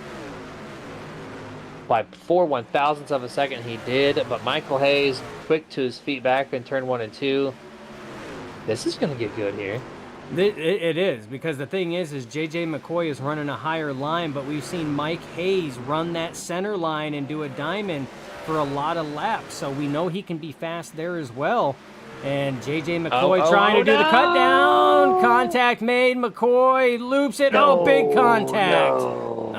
Big pile up. Big wreck. Michael Hayes slightly gets loose in turn 3 and 4, washes up the track, barely touches the 22, just enough to upset the truck and spin him around, and then being at the front of the field, calamity happens right behind him. Oh yeah, and we're going to watch this one in real time. As they go down into the corner, you can see Hayes is turning, and he has to straighten the wheel up a little bit because it starts getting a little loose there, and contact is made. You're going to see JJ McCoy. He keeps it off the wall, but right back down in front of the 76 of holes. He's going to get collected. Oh, LeBlanc just makes it through. Danny White, not so lucky, though. Danny White going to get collected in that one. He was cooking through that wreck. Yeah, he was. The 19 of Jacob Grant going to get collected. 99 of Austin McGill going to get a piece of it as well. A lot of trucks getting a piece of that incident there, not able to back it down, like you said, Jeremy. Traffic jam. I mean, it was a parking lot, and when it's a parking lot, it is a parking lot. Yeah, there was trying to get the number on that one. There was, so you got 1, 2, 3, 4, 5, 6, 7 trucks. It looks like the final tally is on that wreck there. The biggest one yet. So we had the second quote unquote big one here at Bristol, but 7 trucks with about 21 left in the field. That's a third of the field involved in this wreck. Yeah, and I mean that goes to show. We talked about it before that once this track blocks up, I mean that's all there is to it. And as you see right now, the 1 is yielding to the field. EOL penalty for bringing that caution out. So he will have to restart it at the end of the longest line. That will give the race lead to the 89 of Bobby Mantle. Tyler Honeycutt running P2. And you know what? Michael Thorpe running P3. Justin LeBlanc, who just, rocketed through that last wreck, P4. And EJ Luna. That's going to round out your top 5 right now. Dustin, of course, Michael Hayes is in a weird spot because now he's the fastest truck and has to drive around everybody. But look who he gets to restart nearby. No, actually, more people are going to file in. He actually ducked down a little bit below the yellow line once J.J. McCoy got to him, I guess, for safety measures. We've already seen it once before. It's Bristol. Things happen. Things get heated. But now they both have to race through the field. Does McCoy have the truck to do it? We know the 1 does. 22's had damage repaired. And here we go. Green flag is back out. New leader, number 89, Bobby Mantle, takes the spot. Right now, 34, Michael Thorpe Jr. He's going to take second. Now, EJ Luna, welcome to the top 3. First time we've seen you up here. So, top 5 single. Oh, whoa. Michael Thorpe deep into the turn 1. Outside, makes it stick barely. And he's contending now for the lead. Yeah, contending for the lead and taking the lead. Now, Michael Thorpe Jr., Bobby Mantle already have a win, or a tick in the win column, better stated. So these drivers could be potentially one of the first repeat winners. EJ Luna, Tyler Honeycutt, who are following in close tow, do not have a win yet this season, nor does Justin LeBlanc. And he rounds out your top 5. And Jeremy, they were all within striking distance. So with that last incident, and is that Brody Marinko around? No, it's not Marinko. Somebody, is it Dan Blazer? Gosh. Yep, Don Blazer, not Dan. Don Blazer goes around coming out of the corner. Too many black and red trucks in this field here tonight. Oh, there is. He slapped the wall off of turn 4. Gets through 1 and 2 okay. Until the very, very end of it. Michael Hayes. Well, how you doing? This is what the back of the field looks like, sir. As he sends the 11 further deep into the infield wall. Heavy impact to the right. That whole rear end looks like it's off skewed. Oh, absolutely. And there was nothing that Michael Hayes could have done in that situation. That was cut right across his nose. And that's a bad feeling when it's like a train wreck in super slow motion. Like you see it coming, but you can't do anything about it. As Thorpe Jr. does a little fake out there, EJ Luna is going to come down pit road to the service of his crew. That's going to move Tyler Honeycutt up to P3, LeBlanc to P4, and Ricky Hudgens up to P5 now is your top 5. You got J.J. McCoy, Mike Hayes, and Danny White all coming down pit road. Jeremy, this could be the move of the race. Fresher tires, they got to work through the field. This could work out in their favor. Only time will tell, though. Yeah, only time will tell indeed here. As we're going to be cycling through some drivers in the lead. Michael Thorpe's here going to be the P1 right now. EJ Luna coming down pit road. He's going to give up that 3rd place. Only a couple drivers. Looks like JJ McCoy coming down to repair some more of that truck as well. And then not too many other drivers. So this looks like that's your top 5. That's your 34, 89, 45, 22. 22? No. 85. Why is he... Okay, he didn't come back around the line yet. I have JJ McCoy, my pile, in his 4th place. That sounds wild. That had to fact check that one. So yeah, EJ Luna, he's cycling through some LeBlanc, then Hudgens. I wish my iRacing pylon would update. That'd be kind of cool. They should be doing it this time, though. Yeah, so top 5 is going to be Going to be a Okay. little different. We've seen the 34 Michael Thorpe Jr. take an excellent drive to the outside of Bobby Mantle there to take over P1 just before that caution involving the 11 of Don Blazer came out, and the one of Mike Hayes, just through sheer unluckiness of being in the wrong place at the wrong time. But Jeremy, as it sits right now, still 12 trucks on the lead lap. That is all we have. We've seen that Brody Marinko got the lucky dog, so he is one less lap down. Pace car, truck dives down, green flag flies, back underway. 34 of Thorpe Jr. out to the lead. Nice, clean, and easy. And now Tyler Honeycutt fighting the 89 of Bobby Mantle for P2. Mantle scrapes a wall. It's going to allow Tyler Honeycutt to get by. So mark Tyler Honeycutt up to P2. Bobby Mantle back to P3. Top three single file 2x2 behind them for the next couple of rows. It looks like a couple of new contenders. Jonathan Gaston started 12th. He's now going to cross the line this time.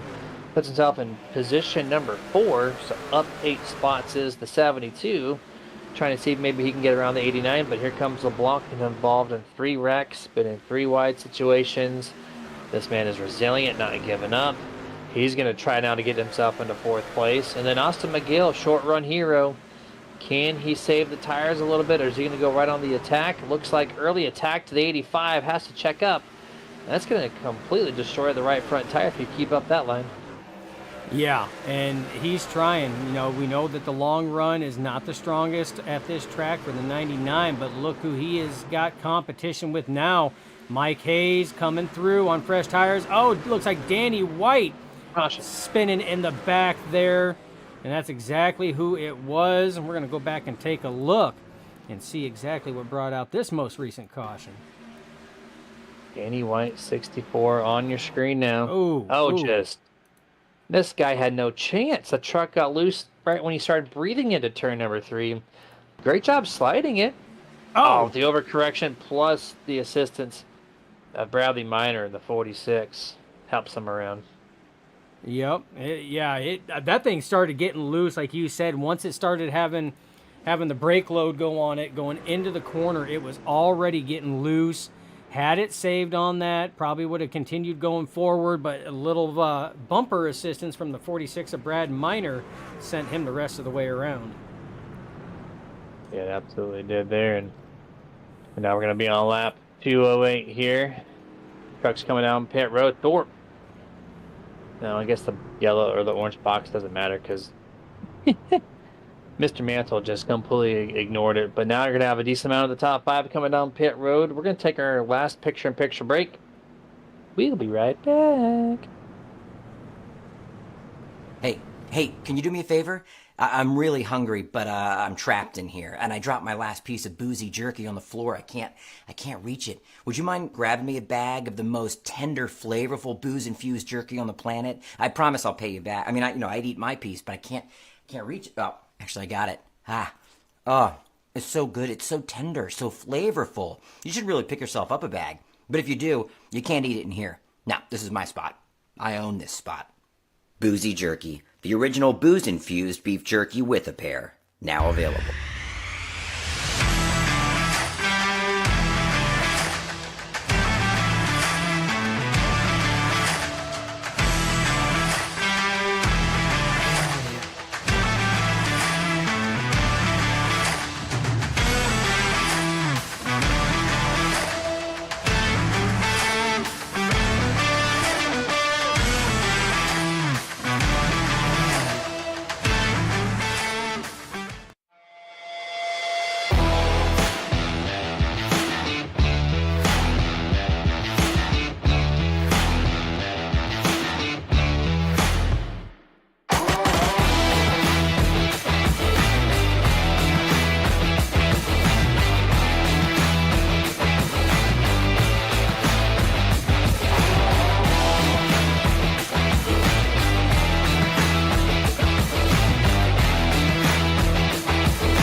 All right, perfect timing on Dustin's end again to kick it back. Green flag is out here on lap 211 of schedule 250.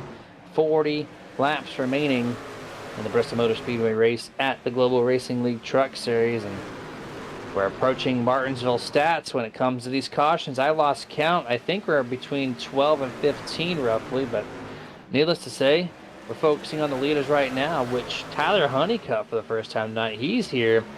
Michael Hayes, though, he is bringing some heat right now inside the top 5, now 4th place. And he's looking to just clear everybody else here. We know he's got a rocket ship. There he goes. He's going to go on EJ Luna. That's going to be for 3rd momentarily. Now we're just got 2 more drivers to focus on, the 99 into 45, Dustin. Yeah, he is on a rail right now. It it is just ridiculous. As he goes to the inside of the 99, he's going to try to get that run going. 99 scrapes the wall, but still lurches forward. But this is out of his element, Jeremy. He is faster on that high side, but that high side is being taken up by both the 99 and the 45. They're all 3 running the same line as they go by the 11 of Don Blazer. Mike Hayes up to P2, Jeremy. He's got his sights set right now on his teammate Tyler Honeycutt in P1. You missed it on that camera angle, but Don Blazer really checked up Bobby Mantle, kept it going straight, so we're clear of that. And Austin McGill is just finding the wall almost every single corner. That 99 truck is struggling. He does it again off of turn 2 this time. Watch this 99. Oh, there's a wreck maybe in the back. Nope, they're still good. They're still good. That was McCoy. I saw his foot come off the wall. Yeah, it was J.J. McCoy got into the outside wall as he's trying to move forward as well. Remember, a number of drivers came down, got fresh tires. McCoy was one of them. Justin LeBlanc was another one. And, contact there. That could have been bad. That was Ricky Hudgens and the 22 of McCoy, but we have a caution. This looks like it's going to involve the 64 of Danny White. 64, Mr. Danny White. Let's see what happened here. Oh, he's going to lose the body panel here, too. Oh, my. Watch this. Crossover. What are you doing, sir? Overcorrection and perpendicular to the outside wall. Just heavy impact. Goes Danny White. Yeah, he did a crossover to try to get that run on the inside of the 76 of Holsey and just misjudged the entry on that one and cut it down, went below the yellow line. That truck was just upset from the get-go, and off and around he went. And that produced another caution. Now, Tyler Honeycutt has probably the most work ever in this race is to hold off the number 1, if that's even remotely possible. And JJ McCoy, we talked about him briefly going up to the field. He's now inside the top 10, P9 on this restart. And well, he came down pit road actually, so we're going to scratch that. He's going to get more tires. I wonder if this is going to be his last set. It probably is. If he's coming down pit road, he's like, I got one more shot at this thing. Michael Hayes is going to run away with it, so why not just come in and get his last set of tires? And that's what he's doing. So McGill is down pit road. He's going to repair that truck. He hit the wall probably 5 times on the last restart. And then also we have the 19, Jacob Grant. So 3 trucks right now pit road here. For hopefully I'm thinking McGill might be held though. It looked like he came down. He came down, not the full pit road on that. We're gonna go back and take a look on the Nerd TV Rewind, but I'm sure he did not enter where he was supposed to because there were other trucks that were coming around. Oh no, he did. Okay, it was the camera angle that showed that. So my bad, Austin. My bad on that. It's just the camera angle that it was showing on our drive-by there almost looked like he drove down coming through the wrong set of turns there. So it's been a long week. It's been a long week. Imagine the producer getting faked out by his own camera. Just imagine. You don't have to because it just happened. There we go. I don't have to use my brain power because I just watched it in real time, ladies and gentlemen. That is...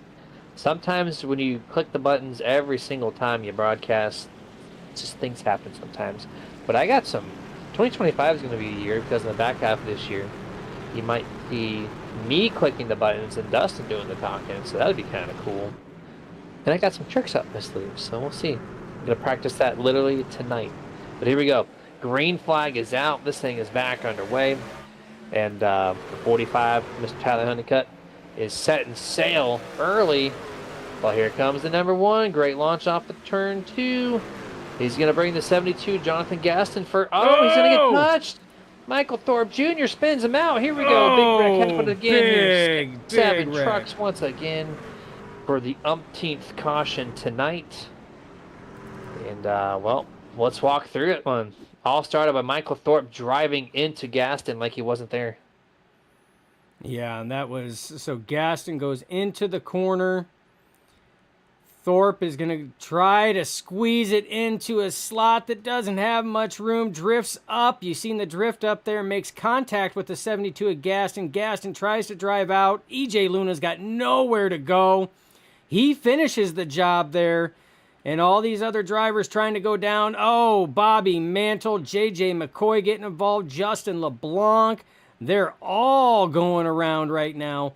As they're all involved, we've got drivers further back as well. That looks like the 79 of Steve Knight, the 19 of Jacob Grant, Holsey and Miner, both involved as well. So big time pile up on the front stretch, Jeremy. Yeah, big time. Now, JJ McCoy almost snuck through, man, but the 72 crossed over late into him. And I'm trying to do the number count here. 7 initially in this wreck. Oh, there's 8. There's 9 vehicles involved in this one. So now this is the biggest big one of the night. And this happening all the way on lap, 225. So not a good night for a lot of drivers. That is... Well, you get 2 ends of the tail. We said Michael Thorpe just rove through Gaston, right? And then you get Michael Thorpe Sr. on the chat saying, let us through, 72.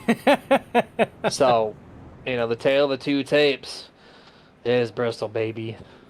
It is Bristol. And I mean, the thing is okay, folks, we're getting down to the nitty gritty. I mean, it's now time is, depending on what part of the country you are from, the term shit or get off the pot is now in session. So drivers are trying to make anything out of anything. So if they see an opening, they're going to try to take it. And did Gaston leave enough of an opening there? Yeah, he did. Was it much? No. But a driver is going to try to capitalize on those openings at any chance because they don't know when they're going to happen. The only bad thing is because of how close the drivers are racing, the ever slightest of slip up the track, like the 34 of Thorpe Jr. did, was enough to make contact. So it's getting gritty. And like you said, Jeremy, it's Bristol, baby. This is what happens at short tracks. That's why they say short track mentality, short track tempers. It's short track racing. And here's a comment, Michael Thorpe saying, it's time to hammer down. He was shipping his coffee. So I'm not sure what that means. Why are we 3 wide on a restart here? 3 wide here. We're doing it Indianapolis style. Not sure what's going on. I think we're finally 2 wide. Confusion through the field. Chuck Cobb going below the yellow line. This is a really weird restart. It's going to leave the top 6 separating from 7th on back. 45 to the point once more on lap 230. 20 to go at the line. And it's going to be the 45, the 1, that's 21. Ricky Hudgens finds yourself P3. And here's Marico. Been involved in 2 wrecks. He's back inside the top 5. He's fighting. Yeah, back inside the top 5, has received a number of lucky dog laps back, got himself back in contention, missed the big one, finds himself now in a tight battle with the 21 of Ricky Hudgens for that P3, that last podium spot, Jeremy.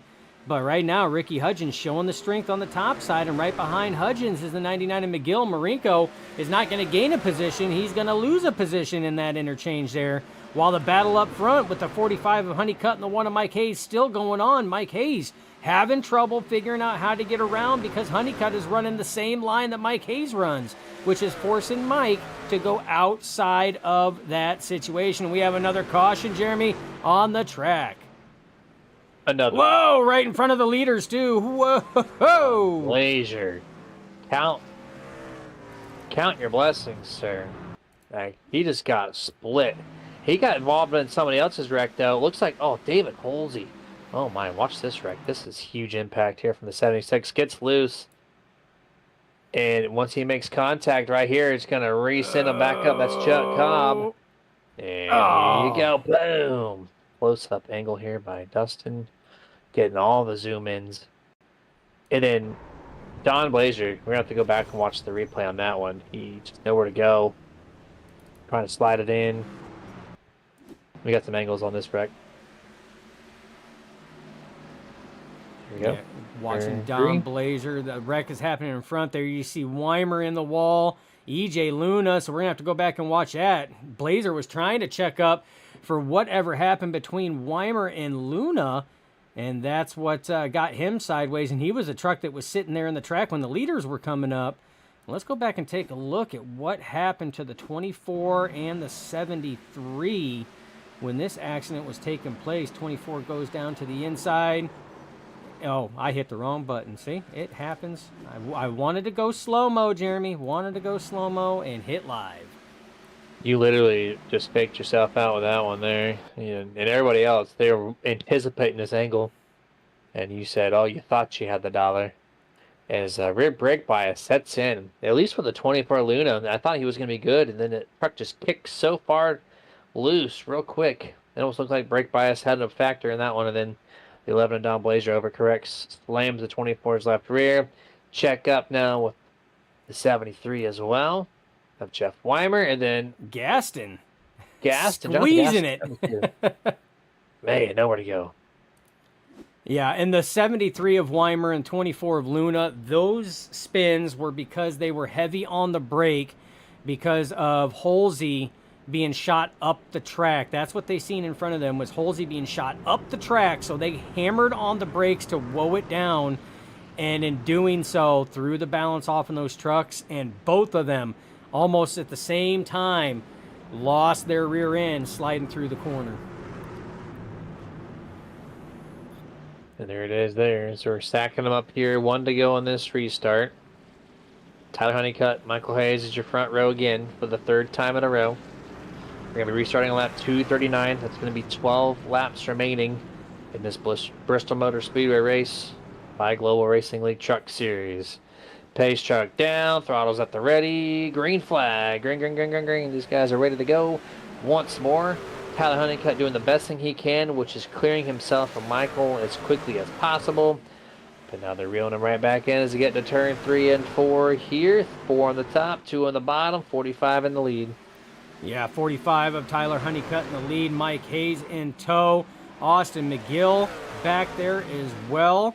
And then Michael Thorpe Jr. back there. Ooh, a little bit of contact between Thorpe Jr. and Brody Marinko. Remember, those two drivers had a little run in the last short track that we raced at, being the paperclip that is Martinsville. But right now, Tyler Honeycutt leading the way as we are under another caution. This looks like it's going to involve the 19. Jacob Grant again. Yep, he's still in the backstretch here, and looks like it's going to be a solo self-spin. Right in front of the 81 of Chuck Cobb. Oh, man. Oh, don't tell me. Don't tell me. Miss it, Cobb. He did. Okay. Woo. Man, he had my heart going there for a second. That poor guy has been in the wrong place at the wrong time about 3 times tonight. And he was about 3 times last week, too, at Talladega. Absolutely. So he just can't catch a break. And missing these wrecks. They're always happening around the 81. So note to self, stay clear of the 81, not because of his doing. But he just bringing that mojo. He's a magnet. That He's a magnet. A wreck magnet. Thankfully not this time. Thankfully just able to drive away, but still. Cutting it too close, sir. Definitely cutting it too close. Now, Jeremy, when this caution came out, we were at about 11 or 12 laps to go. The issue that we're having right now is Michael Hayes is having a hard time getting around his teammate right now because they're running the same line. He's going to have to go to the bottom. The issue is right now the top of the track is the fastest line. But you also have drivers like Austin McGill, Ricky Hudgens, who are not going to wait. You have Michael Thorpe Jr. and Brody Marinko back there. And yes, those two are starting side by each with that. So we had already talked about the heated competition between those two at Martinsville. So there's a lot to play right now up here in this top 5. But the biggest thing right now is Tyler Honeycutt has to control these restarts like he has been. He has to get himself separation, and he's going to have to play defense if he wants to keep that number 1 truck behind him. Yeah, it's been quite an interesting event here overall. Michael Hayes, clearly the fastest truck, by no means necessary, but he's also he's stuck. If he can get 3 to 4 laps of green flag action underneath his belt, he's going to pass, or at least make an effort to pass Tyler Honeycutt. He just cannot. The cautions are falling too early. The 45 is getting such a great restart. He has to take those 2 laps of green flag that he is getting to catch the 45, but then he can't do anything with it. So if they can go green for these next 5 laps, he's got a shot. If they go, 1 more caution, that's going to set up a green-white checkered attempt. And at that point, either the one has to magically start the same time the 45 does, or it's over. So we're going to see here, can he do what he needs to be doing, which is timing this restart oh so well, or can he catch him without a caution? Here we go. Trucks down, throttle at the ready, green flag out, not going to happen. The number 1, bad start again. Get the 45 sets, that's a great advantage right off corner exit. Oh, Austin McGill's going to drive it in deep. He's able to stick that. I don't know how, but the 45 goes to the block. This will help Michael Hayes because the leader came on the inside. Contact! Oh! Stuffs Michael into the wall. Oh, he wrecks it. Keeps it straight. We stay green. Wow, big Man. time contact there. Mike Hayes keeps control of that, and that just gave separation. Oh, we got a truck going around. Is that the 21? That's the 21 of Hudgens. So. Yep. And that's going to bring out a caution. Oh, Mantle involved in that one as well. Hey, look, Chuck Cobb. How you doing? How you doing, 81? Another one. Oh, man, there was so much that that took place on this. We have to go back. Okay. So we're going to go back to the Mike Hayes situation here. Like, this was, we've got a lot to review here because this right here is what separated the field up. 99 got an excellent run, was trying to move up and realized the 1 was still there. Going through the next set of corners through 3 and 4, contact made. The 99 drifted up, contact made. That stuffed the 1 in the wall. The 1 had to get unstuck. He was wall glued, came down onto the 21. That sent the 21 down.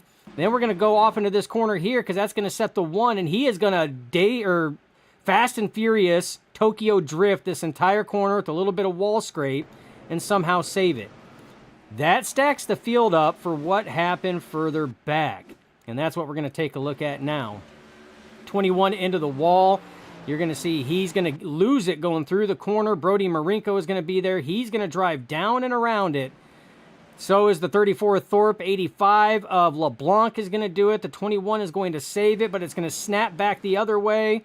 Trucks are all over the place at this point in time. And my goodness, Stephen Knight involved because they were checking up. Bobby Mantle got it. Chuck Cobb got into Mantle. Miner and Luna got around it. Is that Don Blazer is going to try to sneak by right in between. He makes contact. Gaston makes it through. Weimer makes it through. They slowed it up in enough time. But man, what a stack up. Shout out to Dustin having multiple clips ready at the fingertip. I don't think I've seen him do it that accurately ever with multiple feeds. So shout out to you on that notion. But yeah, so we're going to have 13 disconnects now as we've seen Jacob Grant back out, David Holsey back out. Callum Bailey, he backs out. Callum actually on the chat saying it was a good run attempt, but the damage caused my motor to pop. And so his night was done virtue of engine failure.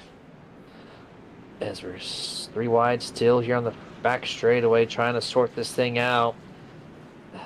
Okay, I think they're starting to file in. 72's going to get his spot. I think we're good now. Here we go. One more restart. Let's see what this looks like. Restart, green flag flies. 45, a Honeycutt, excellent start. He's got the 2 of Brody Marinko all over him. Austin McGill trying. 45 goes up and blocks the run on the high side. It's going to open it up for the 2 of Brody Marinko. Marinko going to be on the inside now, side by side as they take the white flag. Final lap. 45, a Honeycutt on the top side. Marinko on the bottom side. McGill stuck behind. Big run by the 45, able to maintain. One last attempt by the Marinko. He gets loose. Coming through the corner. Tyler Honeycutt will be your Bristol Motor Speedway winner tonight. Brody Marinko second. Austin McGill is your podium top 3 as the fireworks start to set off here at Bristol. Fireworks in the infield for the race finish. Fireworks potentially after the race. We're going to talk about that wreck. You can't slam the wall like that on your burnout, because he has to wait for traffic who did not want to take pit road on turn 4 exit. And there we go. He's going to do his burnout there in I guess it's a well-deserved win. He had a battle quite a few times, had to nail the restarts down for the last 20, 25 laps. He's able to do that successfully. And there he is. He's going to sneak one in here. 45. Tyler can't do the burnout now. I want him to see do the victory lane. Is he going to do it? We're going to hold off, I think. Actually, no. Let's try to do it first. All right. Unofficial results. And I say unofficial because we've had 20-plus cautions and whatnot. Oh, wait, hold on. There we go. Tyler Honeycutt, P1. Brody Marinko, second. Austin McGill, third. Michael Thorpe Jr., fourth. Justin LeBlanc, fifth. Michael Hayes in sixth. Seventh place, EJ Luna. Then Jonathan Gaston in eighth. Ricky Hudgens, ninth. Bradley Minor, last person in 10th.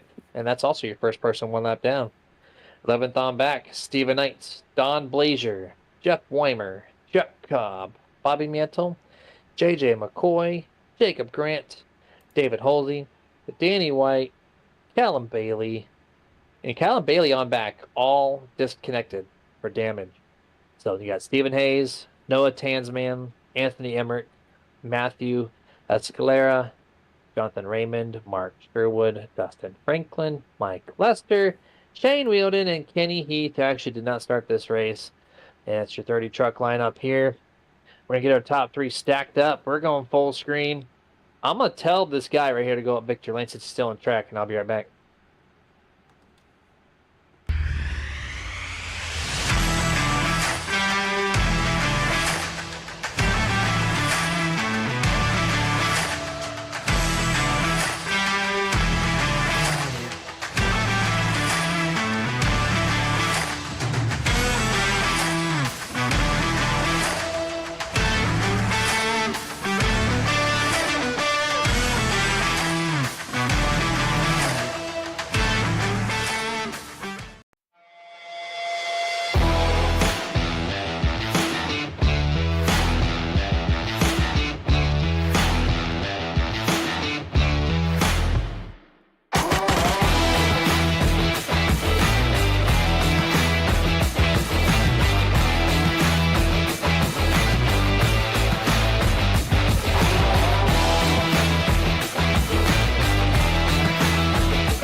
Hey, can you do me a favor?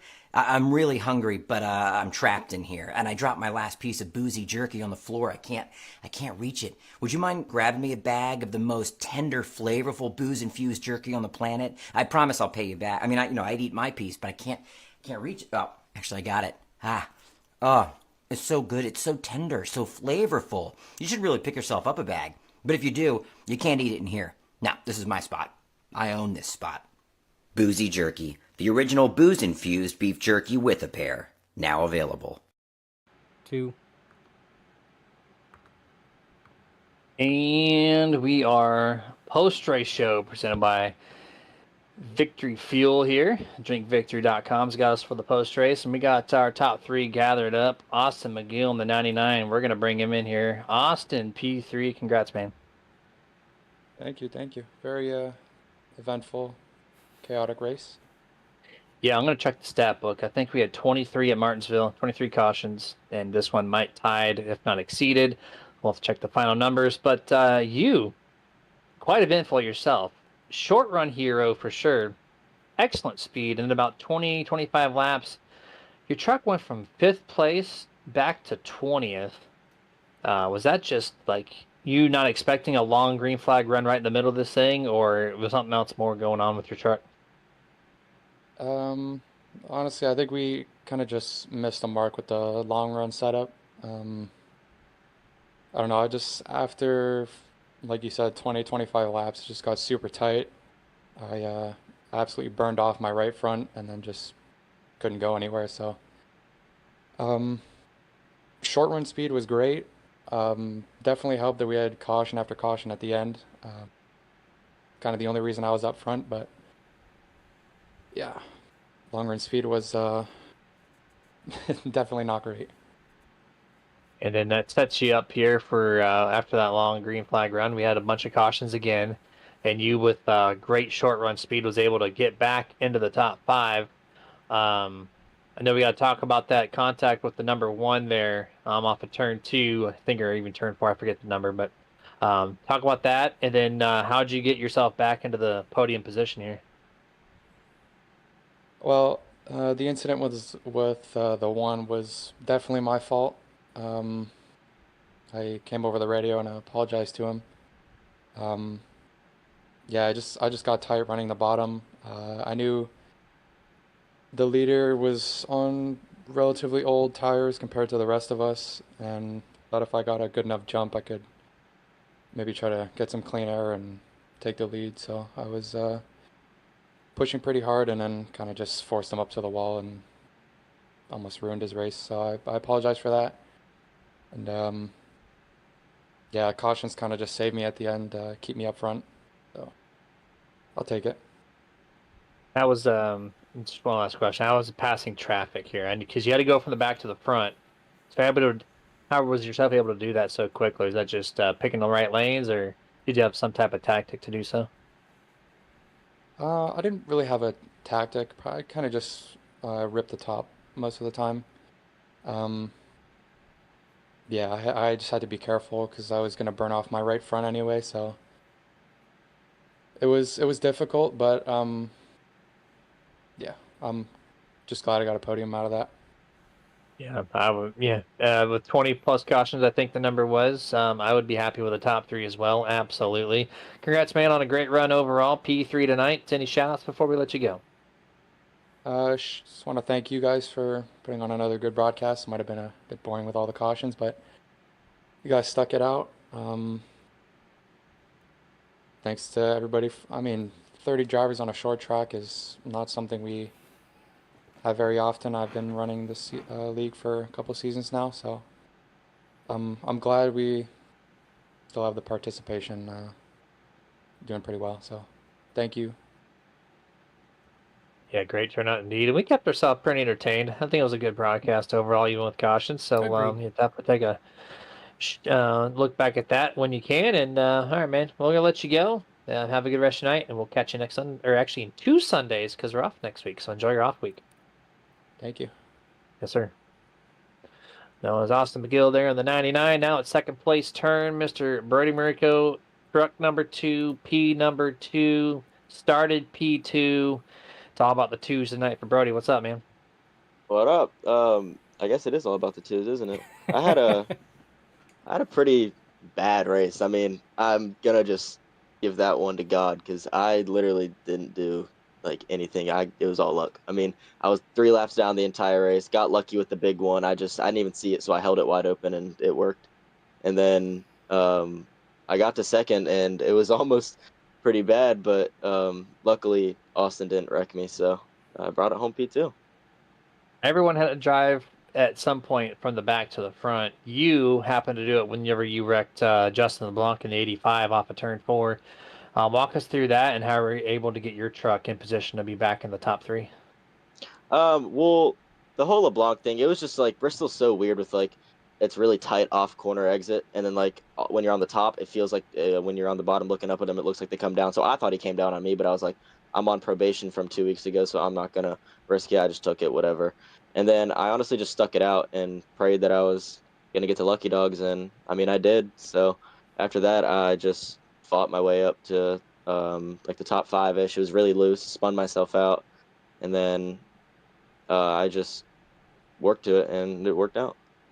You worked your way through a bunch of big wrecks there. I think there was 3 wrecks that had 7 trucks or more, so some chaoticness throughout this whole race, and able to get P2 is a great thing because you started second place, so you know that you had the fast truck, that's for sure, but able to finish as well. So congrats, man, on that. Any shout outs before we let you go? Yeah, just my family, friends, Legacy Home Inspections, and everyone who supports me, and you guys for putting on awesome broadcasts every week. Thank you, guys. Yes, sir. Appreciate you, Brody. That's the driver, the number 2. Congrats on P2. We will see you with another number 2 in 2 weeks. Alrighty. I mean, With and he was not another number 2. with another number 2, and I had to take a number 2 before we got to this point, so just 2s across the board. Now, done with the 2s, in with the 1s. Number 45/9. I don't know what you want to call him, but Tyler Honeycutt, Mr. Part-Timer, back in the booth again. Congrats on the win, coming from 21st place. Thank you guys. That was a heck of a race. I don't know how I was able. I know how I was lucky to get those cautions, but those old tires were hurting at the end there. I was just doing everything I could to get those guys behind me. How thankful were you to have those cautions at the end? Michael Hayes, I don't know what kind of line he was running, but he had a rocket ship compared to everybody else tonight. He didn't really showcase that until about 40 laps in or so. And then the cautions at the very end, just you were able to get great restarts, and then cautions would fly, so he can't build up that run up against you. So how are you able to get those great restarts, everybody? Did you kind of time it the same way? Did you dagger them out differently? What was the key there? I was going back and forth. Like I would go at the beginning of the restart zone, and then the end, and then the beginning, back and forth, back and forth. But no, Michael was very fast. He said that he was not really trying to pass me as much because he knew if he did, like got side by side with me, that we would probably both get passed or wrecked because they had fresher tires. So he was just doing what he could to hold everybody up and make sure one of us won. So I was thankful to have him there helping me out. But yeah, man, I don't know. Like I said, I just got lucky with the restarts and like really good restarts. Um, but I don't know. I couldn't drive it into turn 1 as hard as those guys with my older tires. So I got lucky. I had to throw some crazy blocks there. All right, and I have to point out something here. I always call out people for hitting the No. wall during a burnout. You know the rule. No, you know the rule. You I did it on slammed that wall, purpose. dude. That was the worst I've ever seen. Talk about it. Hey man, I came down the front stretch and I was like, you know what? I know they love that, so I'm gonna do it. so, so yeah, I slammed it in there, and I was like, hey, might as well tear it up now. But I don't know. But like I said, that was my first win for global. I've had so many second places, a lot of podiums, but it's about time that I finally got one and not one taken from me. So it feels really good to finally get one. I like racing with all these guys. It just sucks I can't do it full time, but uh, now that I can't race full time, I start racing good, so it makes no sense. I mean, I don't know what the playoffs entail with the rule book, how many races you have to participate in, but you got to win underneath your belt. So there's that. That's kind of cool. That's going to be what, Dustin, 9 winners in 9 races to start off the year. 9 different winners. Still no repeat. No repeat. So That's you crazy. know, it's completely insane. You would have thought there'd have been 1 repeat. Nope. This competition's so good, we don't know who's going to win anytime. So all right, man. Congratulations, P1. Part-time in it, getting some W's at the same time. First one of not just the season, but just in global in general. So congrats on that. Any shout-outs before we let you go? Yeah, man. You guys for the broadcast. You're probably one of the best broadcasting teams that I've seen. I love going back and watching. Great production levels. Just the energy is amazing. I watched that Talladega race last week. That was awesome. But my dad, everybody in my family is watching. My brother for the paint scheme. everybody in the league that races and puts everything on. Bobby, Steven, and Lester, they do a phenomenal job putting stuff on each week for us to come out here and have fun. My teammates, Michael and Jacob, they raced with me tonight. They were having fun with me, even though they had some misfortune throughout the race. But yeah, just shout out to everyone involved. Like I said, I can't wait to go back and watch. You guys are awesome. There you go, man. Appreciate the words very much. Congratulations on the win, and we'll catch you the next time we catch you. I know the league themselves has off for Easter next week, so at least enjoy that. But we'll see you when we see you. Thank you, guys. Y'all have a good one. You too, man. Thank you. Tyler Honeycutt there in the 45, bringing it to victory lane, and Jeremy. he's on your camera. What? Yeah, the first victory lane shot for Nerd TV. Yeah, with the I mean, track updates. You can do it at Michigan technically, but no one has done it for us. So yeah, I had to go into the waiting room and tell Tyler, hey, you forgot to go to Victor Lane if you didn't know. And he's like, I told myself all week if I was going to win, I'm going to do it. And then he forgot. So I had to coach him how to get there. He was which I had too to coach busy trying to myself. hit the wall just to sit here and know that you were going to Listen. call him out. How's he going to do that intentionally? Then I help him out afterwards without knowing. That's just so unfair. You got I would have not helped. played. I got played hard, but I did it for the cameras. That's what's most important to me, you know. It's doing it for the camera angle, not for the 45. No, we don't do that here. Just kidding. But yeah, great broadcast. I am going to save the file, or at least look at the stats and see what the final caution. Actually, you know what? Before we sign off, we're going to do this. 23 cautions at Martinsville. Final number, 20 cautions at Bristol. We are 3 shy. So between the 2 short tracks this season, we're at 43 cautions. This one tallied for 80 laps. So there it is. There's your stats there for that race at Bristol, Dustin. How was your end? You did some pretty good work on the camera stuff. Yeah, it was short track racing. I mean, we have the mentality. It doesn't matter how much a league tries to tell drivers to be patient. They're racers. They're competitors. When the time comes that they have to drop the hammer and there's no waiting, they're going to take off. They're not going to hold back. And short tracks breed cautions like that because of the minimalized room that's there. So we know what to expect when coming into this. It's not anything against the league or the drivers. It's literally just a product of a much smaller surface and field to play on. You know, but man, does it put on some amazing racing that's going on. Even with, the cautions that we had tonight, Jeremy, the last 2 weeks of broadcasting for Global have been some amazing shows that we've had the pleasure of being able to produce and put on. And it felt good getting some of those good action shots. Didn't get the chance to do some of the stuff that I like to, like the drone cam. The drone cam at a short track is a beautiful thing, but it's also tough for the very same reason. It's a very small field that we have to play with, so we can't get those nice, long, drawn shots where I can sit here and fly the drone, but we'll work on it. I'll practice my skills. I'll hone them up a little bit for the viewers because I know they like shots like that, but overall, Jeremy, one of my favorite tracks, did not disappoint. Global Racing League and the drivers and admins did not disappoint. It's an amazing thing. But, like you said, next race is going to be in 2 weeks. And, Jeremy, we're going to another tough track. It's exactly a half a mile longer than what this track is. And it's known as the Monster Mile at Dover Motor Speedway, and it's called the Monster Mile for a reason, Jeremy. So it's going to be another tough one on the drivers, physically and mentally, because that track is a tough one, but it's a fun one to drive. So should definitely be a damn good show in 2 weeks from today. Absolutely. And one more notation, that is the only other track in iRacing that got the update where Victory Lane is open. So we're going to see back-to-back potential Victory Lane scenes. This time coming from Dover in 2 weeks, so that'll be cool to see. But you guys, appreciate you joining in. I saw to close to 30, if not 30. We had 42 last week. You guys on the Sundays, just bringing the heat. Love it. The chats are full. I have to almost scroll. There's one more comment left, and I have to scroll. So, and that's without my brother spamming the chat. So, which he told me he was going to. So, shout out to him for failing. That's great. I can call him out anytime Thanks he fails. for not following through, Brian. Much appreciated.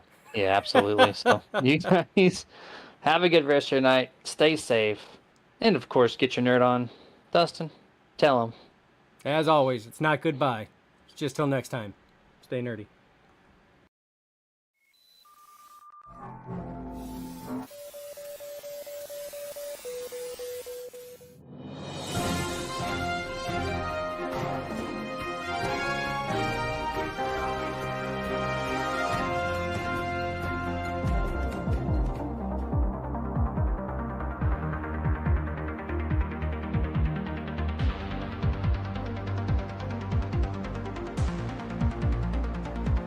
Back when nothing truly